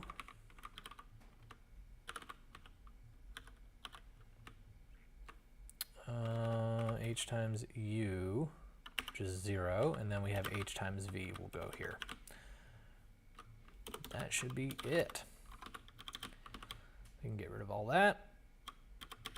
And let's go ahead and clean up the API a little bit. So I know I don't need this ds dx, I don't need the velocity, I just need the flux, I need the solution, I need g, and I need h. Okay. Let's do the same thing down here for our wrapper. So like I said before, we're going to do a GPU kernel and then a wrapper. And this wrapper, which is enclosed by this extern C, is what we end up binding into Fortran. This extern C is actually really important unless you're an incredibly careful and meticulous programmer, which, I don't know, man, if you're out there, give me a shout. It's very easy to make mistakes if you're just making things more complex for yourself. What this does is it actually, like underneath the hood, when you compile this down to an object, the name of the symbol for this wrapper routine ends up being that name with an underscore, and then it usually includes some of the input variables in that name. When you declare it as extern C, you're able just to get this name that can be referenced as a symbol in Fortran, which is kind of nice. So you don't have to try to guess at what the heck the compiler is going to name this thing. So we got, okay, real flux, we got solution, we're going to get rid of velocity, we're going to get rid of dsdx, and we're going to do just G and H. Okay, so let's fix the wrapper call here. Let me turn myself off here so we can see what the heck's going on. All right, so we got flux solution G H, and that should be all she wrote. We should be good there. All right, so what I'm going to do now, I'm going to show you how we build the ISOC binding layer to expose this to the Fortran side, and I'll show you how we implement this into, in this case, the internal Flux solver. So if you have GPU acceleration enabled, you can call it. And if they don't have it enabled, it will just run the CPU version. So let's go ahead and do that. I'm actually going to copy that line. Okay, so let's go back into the CPU version. And what we need to do is actually create an interface block. And in case like you don't remember the syntax every time, Self is riddled with interface blocks to do this kind of stuff. And an easy place to get some examples, I believe I have a bunch in Self model. Right, there's a lot of these for these deferred routines, but what we really want is an interface block. You look for these bind, this word bind, the keyword bind. This is what we're going to use to actually tie in the C++ code to Fortran. So we're going to grab from this line, so 252 down to 262. Okay, we're going to borrow that again. I like to use things as templates that we can just modify for our consumption. So what I need to call this is internal flux GPU wrapper. We're just going to give it the same name that we had before. Okay, so what I'm going to do, update solution model 1D GPU wrapper. Yeah, these names can get pretty nasty. Internal flux linear shallow water GPU wrapper. But I'm a fan of verbosity where you can. It's very descriptive. So a couple key things to keep in mind when you're writing these interface blocks. You got to have this ISOC binding in there. Otherwise, like things like this C int or C pointer will be unknown to the compiler. So you got to make sure you have use ISOC binding in the top there. And for Self in particular, because you do also need to define the floating point precision on the C side that you're using. I've provided a variable in this Self constants module called cpress that sets the floating point precision on the C side correctly. So if you have floats in your API, you just want to make sure that you use that cpress to define the precision for those floating point values, which we will for actually G and H. Okay, so the API in the interface really should match the API on the C side. Otherwise, you'll mix things up and it can get pretty nasty pretty quick. So let's make sure we do that right. We have flux solution G H N and var NL. So that's good. So here we just need flux and solution in our declarations. And then we've got G and H down here. What am I doing? There we go. And then we've got our N and var NL. So that's good. Now that we have this interface defined, this is what allows us to actually call that C++ routine on the other side. So let's grab that. Let's go to our internal Flux, linear shallow water. So the model class comes with a logical parameter. Is that not what I called it? Oh, I don't need to call it internal Flux. What I just need to do is just call it Flux. That saves me some letters. I'll go change that on the C++ side. I like just these things to match up a little bit. So let's go to Flux, linear, shallow water. Let me copy that again. Okay, so the model class that the model 2D and the linear shallow water in this case are built on top of come with a logical parameter called GPU_accel. That you can use in a main program to basically say, hey, look, if a GPU is available, please use it. Now the thing is, I've provided an accessor routine to set that value, and it doesn't just set it; it does do a check to see if you have a GPU, and then it will set it to true if one's there and you requested it. Now, this doesn't stop you from manually setting this particular value to true. So just be very careful. Just if you're going to set the GPU acceleration, just use that wrapper, that accessor routine to set it rather than setting it directly. But at any rate, at this so far at this point, we're assuming that if this value is true, it should be true. If it's false, it should be false.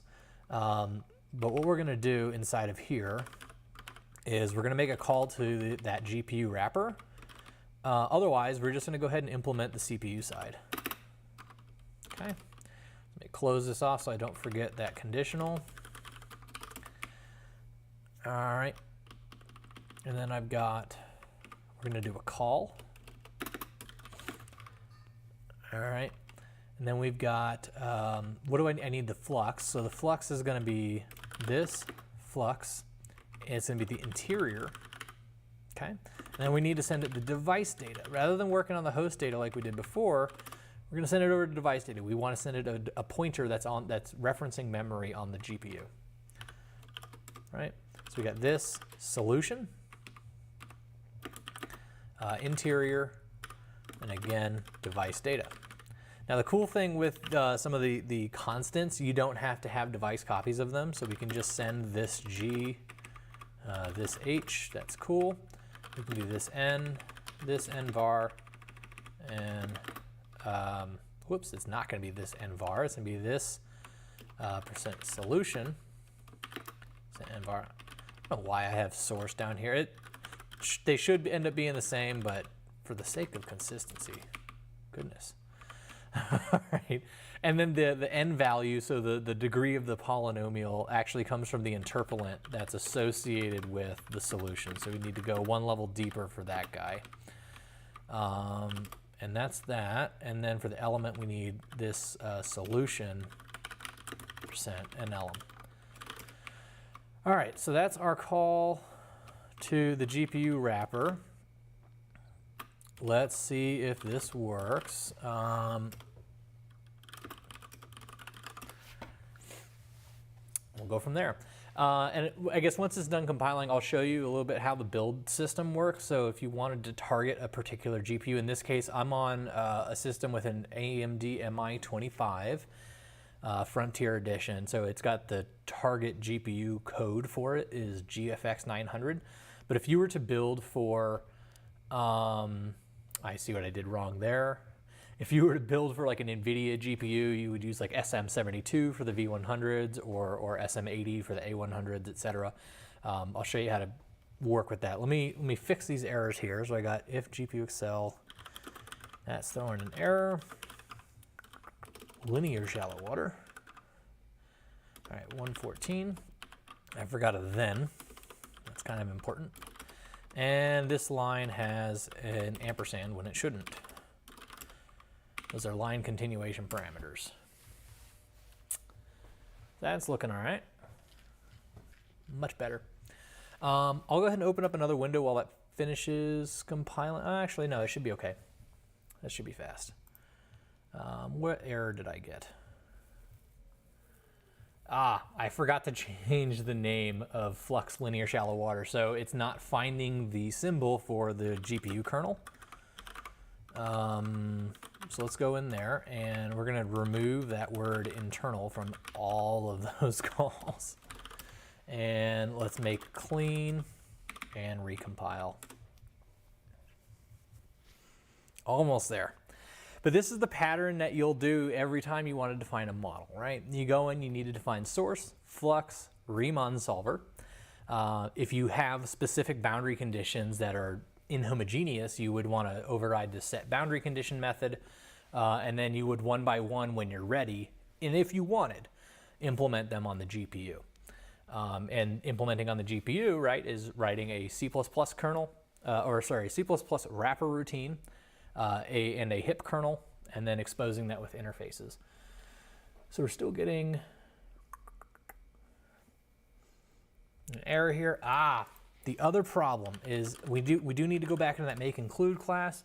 So I have self linear shallow water in the F90 sources, but I don't have it in the C++ sources. So it's not actually compiling that. Let's go ahead and get that in there and give it another go. Make clean. Run that install. Let's see how we do. All right, yeah, so that's the other step there, is getting that in the make system. Make sure you have that both listed in the Fortran sources and in the C++ sources. And then you should be good to go. So if you give me 1 second, I need to go get a glass of water, but I'll be right back while that builds.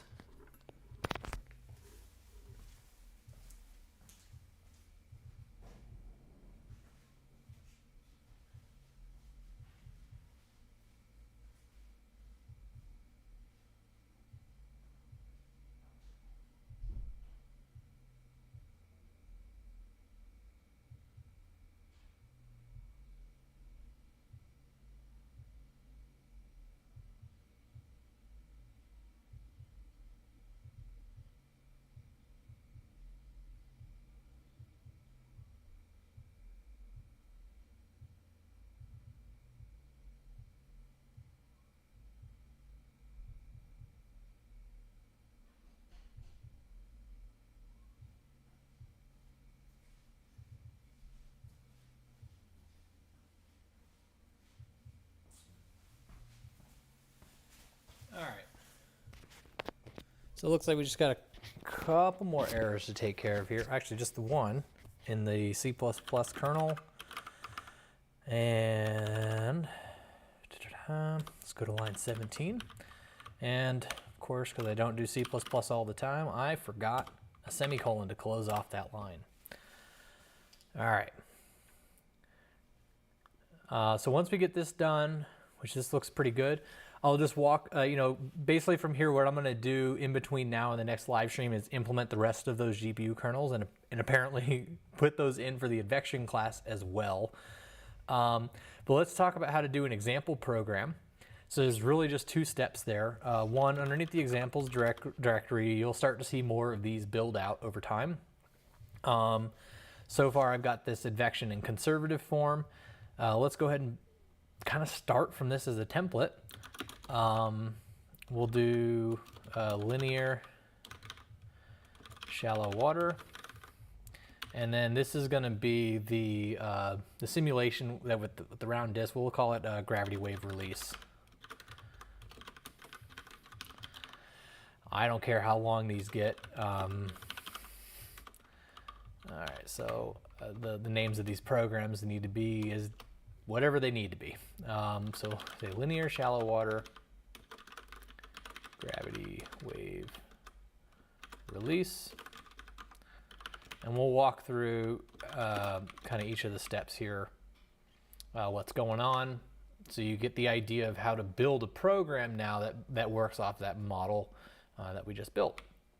So what we'll do, one is some of these parameters we actually won't need. It's like the length of the domain, because what I'm actually going to do here is actually use Hoke Mesh as my mesh generator, and I'll show you how to make calls to read in a mesh. But we'll need some time stepping stuff. for sure. You know, ultimately, since I do have flap sort of integrated very loosely at the moment in Self, you can build out command line interfaces, but we're not getting into that today. This is where things are going to get tricky because we need to have the number of independent prognostic variables, which for shallow water is 3. So I'll need to think of a cleaner way to implement that here. We won't need the elements because we're actually going to pull those from the mesh. And the number of plotting points we will do, and then the quadrature we will use. I'm going to actually go Gauss rather than Gauss-Lobato this time. All right, so every model needs an interpolant, so we need to know how, of course, what quadrature points we're using, but the interpolant basically houses things to go from the computational grid to a plotting grid, which is really nice, but it also houses all the methods for computing derivatives. So we need an interpolant. Also need a mesh, and we need geometry, and then we need our model. And the model here is not going to be the advection 2D model, it's going to be linear shallow water. Okay. All right. Now the next thing here is going to be the decomposition. Now, even if you're not doing domain decomposition, the model class does expect that you provide one, but you can always initialize it with MPI set to false, which is what we're going to do here. So that in the eventuality you want to use MPI, you just basically set it to true. And then you'll end up running with MPI run. So that's all that is. And then we've got initial conditions. We don't need the velocity field. So that's fairly easy. All right, so the usual things you want to do to get started, go ahead and initialize that domain decomposition. All this does is just starts to set up the space, and if you are running with MPI run, and this is set to true, it will initialize MPI and all those things. We'll create an interpolant, and instead of doing a block mesh, what we're going to actually do is read in a mesh from HokeMesh. So there is documentation online on if you look at the GitHub site for Self. Just go to the GitHub pages for that. You'll find the Ford documentation, or the documentation generated by Ford. You'll get the API docs for Self. Actually, why don't I just pull that up? Just to show you where that is. All right, so this is the GitHub site. We're going to go to the GitHub pages. Let's go to that deployment. Okay, we have the API documentation, or the read the docs, which is currently what I'm building out. This is very lightweight at the moment. If you were to go into the derived types, you'd be able to find there's a whole bunch of stuff for the memory, but you'll look at that mesh 2D, and you can, from here, I know this is kind of a lot of information, but you'll be able to find read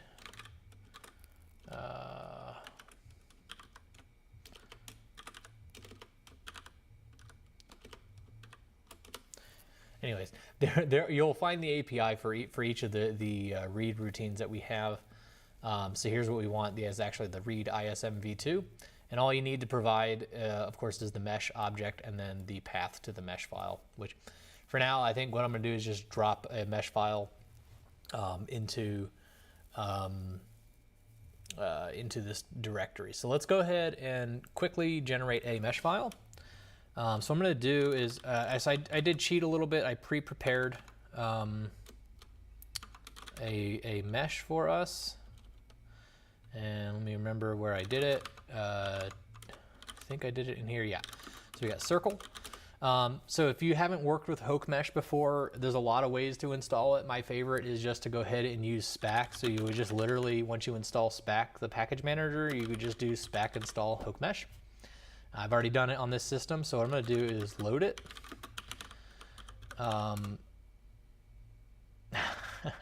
Because I'm in my environment, so let's go ahead and install it. Might as well do that. Yeah, that's the other weird thing. When you're actually, you know what? Let's kill that, and let's just open up another session on this node.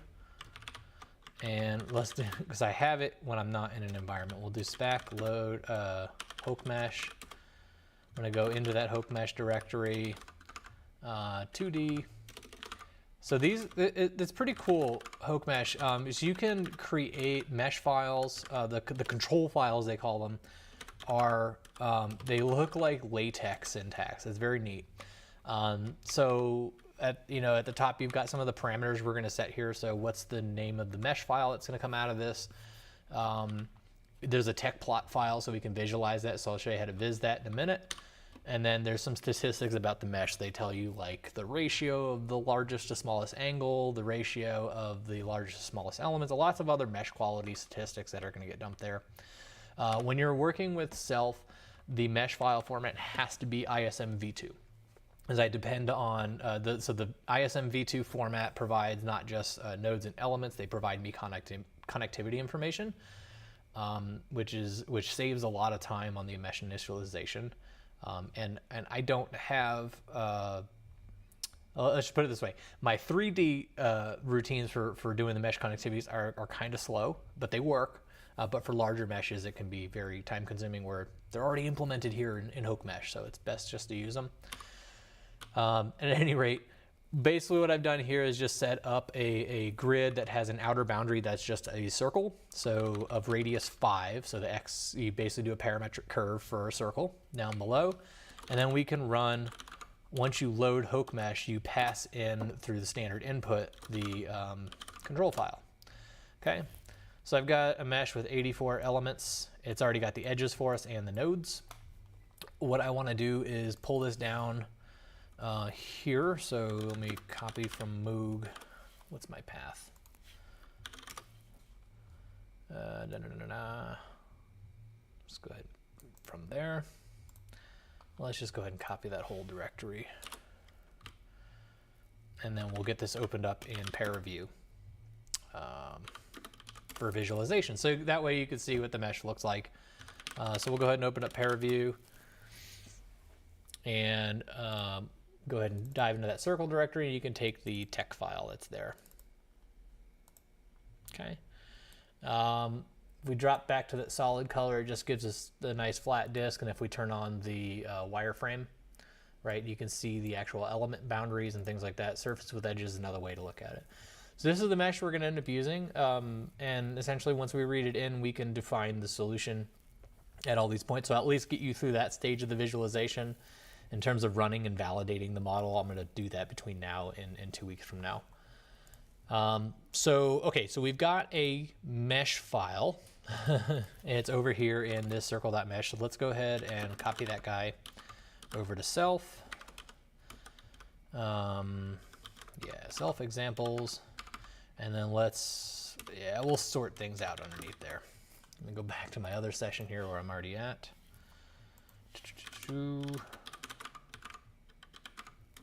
And clear some things up. All right. So let's do this. Okay, so let's move circle.mesh into the mesh directory because I have a feeling that I'm going to end up having a lot of these. All right, so in the solver, what we need to do is the API was read ISMv2, so we can do mesh read ISMv2, and we'll go ahead and just assume we're running this from this examples directory. We'll take care of at some point pulling in like environment variables or something to get that in. Okay, so we'll do circle.mesh. Well, again, even if you're doing in serial, you'll want to go ahead and just generate a decomposition, which if it's serial, of course, it's going to give the serial process all of the elements. If you have MPI enabled, it will take care of doing the domain decomp for you. Now, a quick word on that.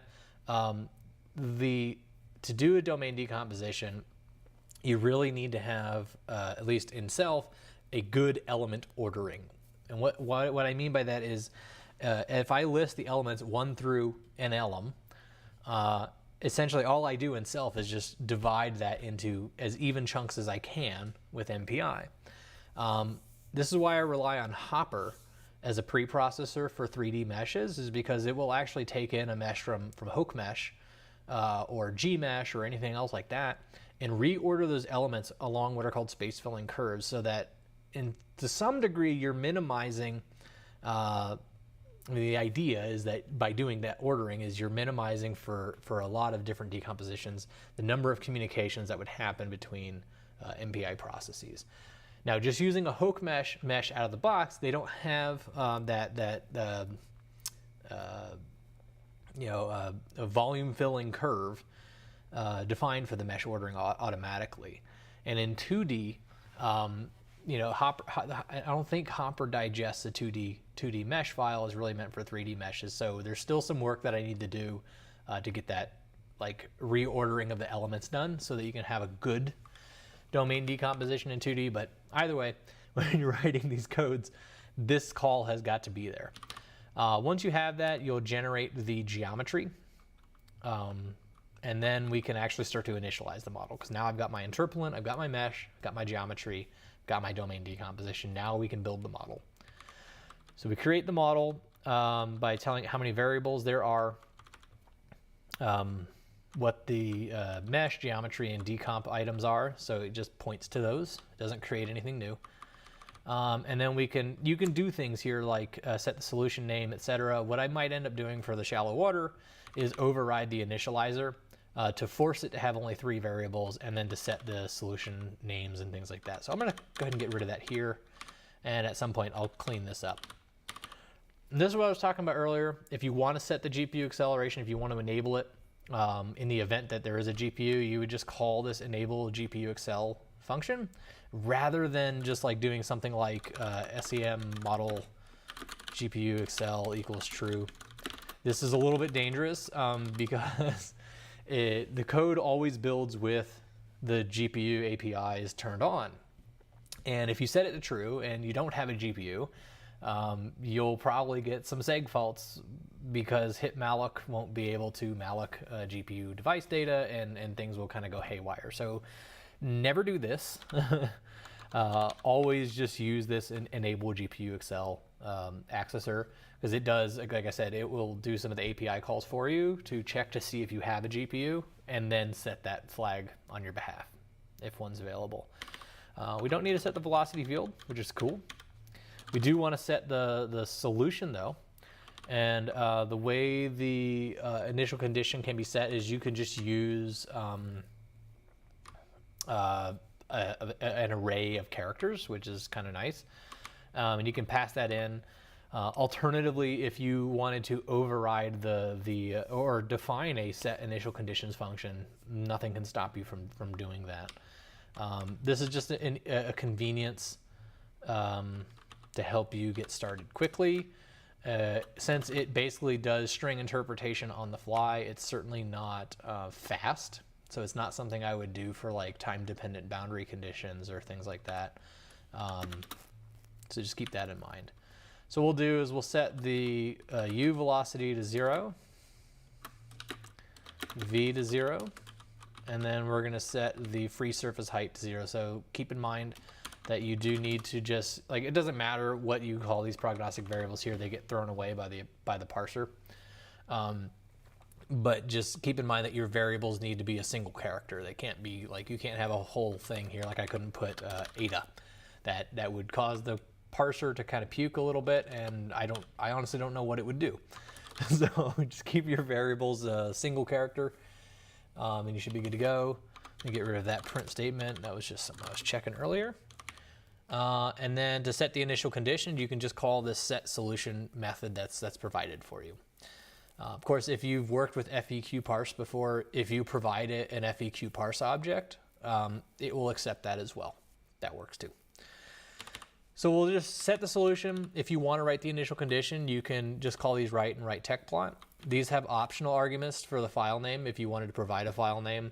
Otherwise, what it's going to do is it's just going to write, for write, it's going to write an HDF5 file, 1. So it's going to have a .h5 extension. The prefix is going to be solution, and then, so it'll be solution dot, and then it'll be like a 0 padded timestamp for the solution based on the simulation time that's already set, which right now is just 0. So it'll just be, I think, 10 zeros for that pad. And then we have the write tech plot will do the same thing. So we don't need to set that boundary condition. That's okay.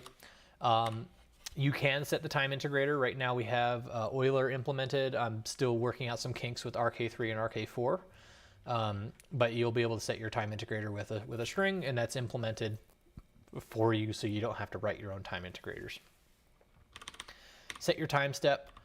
You may have heard me say this at the last one, but in case you're new here, there is going to be some options to allow you to set the file I/O frequency, so that if you forward step from, let's say from time equals 0 to 10 seconds, and you want to set the output intervals to like every second, the time integrators will take care of dumping all that out for you. And then we'll also be implementing in here fairly soon ways to compute, auto adjust the time step for you. So it's taking a time step to match like a CFL condition rather than just a fixed time step. So, right. So, okay, you set your time integrator, you set your time step, and then you can forward step the model. That's pretty much it. And you just tell it out to what point you want to simulate to, and then you can write the solution again. Of course, in your own programs, you can take all these components and make it more complex if you wanted. As I build out the compressible solvers, this is where it'll start, and then we'll start making things more complex, adding a command line interface, all that stuff. But that's generally it on writing those. So what I want to do now is what I want to do here is go ahead and add this to the make system. So again, you know how to add that example to the make system, and then we'll kind of go from there. Before we forward step, what I like to do is just make sure I can get initial conditions generated. If I do run into errors here, I will end up just cutting this, but so far this should give you the steps you need to really get started. All right, so what we want to do is add linear shallow water gravity wave release to the examples. So again, you'll go back into that make include file. You'll see self examples, and I'm just going to go ahead and add this on a new line, and we'll drop that there. So this should add it to the build system. And once I finalize, like tie the bow on the testing infrastructure, this should add it to the automated tests. So. Ultimately, inside of these little example codes, what we need to be doing is evaluating the solutions for correctness and throwing throwing error codes accordingly, so that when we build out tests, we basically get a pass-fail for each one of these example programs. Let's run and install, make sure this works, and then we'll give this code a run. I'm actually gonna I should go back in there and turn the GPU acceleration off because I haven't finished implementing it. So I'll go do that. Just turn off that call to the enable GPU Excel.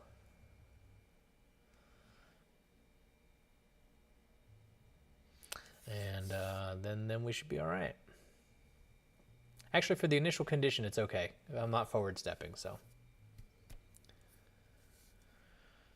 All right, we got a couple things to fix here. Right, I did not import the correct module. So instead of self-advection, what we need is linear shallow water. And then I saw the other error was down where we defined the initial condition. So what I need are line continuation parameters there and there. Let's give that a go again. One different character lengths in a I knew this was gonna be a problem.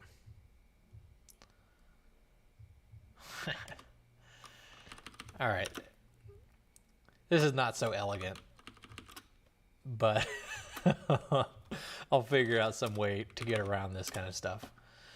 I love finding these kinds of things. So there we go. That's kind of silly.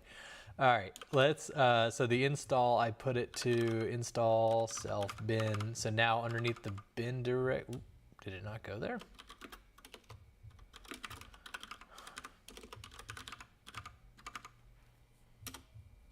Huh. Where did it go?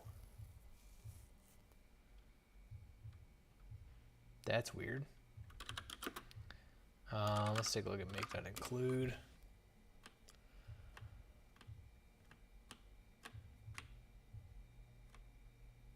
That's really strange. What the heck happened? So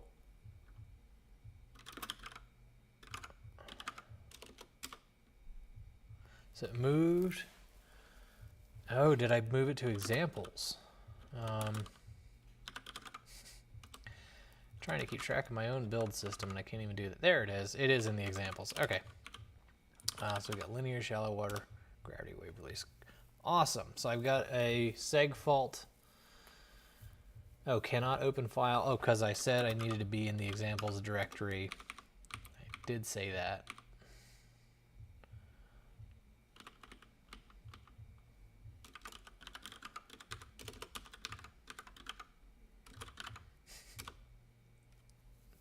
Unrecognized format 101. Okay, so that's an error that my code threw out. Let's take a look at what's going on in that file.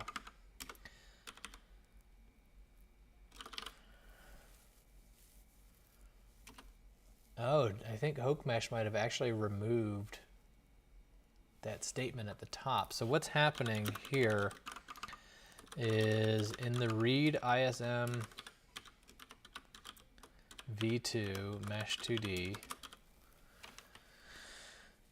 it checks for that first line. HokeMesh was putting this at the very top of the line to begin with. End nodes, insides, NLM, and geo. And I actually don't think that is a... No, because it's only got 3 arguments there. Let me pull up the HokeMesh documentation real fast and see what's going on there, because I might not have just gotten that syntax right in that control file. And we'll just recreate it. Trixie. So yeah, if you're interested in where HokeMesh comes from, there's a group called Trixie. They write a Julia-based spectral elements code. It's pretty cool. It does AMR with spectral elements, but they also have this mesh generator from David Kopriva that's pretty slick. Let's take a look at documentation. And I think it's the control input. ISM or ISM-V2. That's okay. And I don't think I put a dash in mine, so of course. That's how these things go. So let's fix that. Circle.control. So ISM-V2. That should do it. Take a look at that mesh file first. There we go. There's that ISM-V2 I was looking for. So let's copy that again. Put that back under mesh, and let's rerun that example. Now my fingers crossed I'm going to do something right here. Okay. It looks like I got a little bit of a thing to work out here on the... looks like the I don't know why it's generating connectivity, because I got it read in from HokeMesh. So I'll go ahead and get that fixed. But at this point, though, we're basically where we're at is we've got the linear shallow water stuff defined, and we're just trying to get through getting this example program going. So I got a little bit of debugging to do. So between now and next week, keep an eye on our YouTube channel, hit subscribe, and you'll get all the updates on what I've got going. I should be getting some videos up for this gravity wave release simulation here in the next week or so. But thanks again for joining, and I will see you guys in 2 weeks.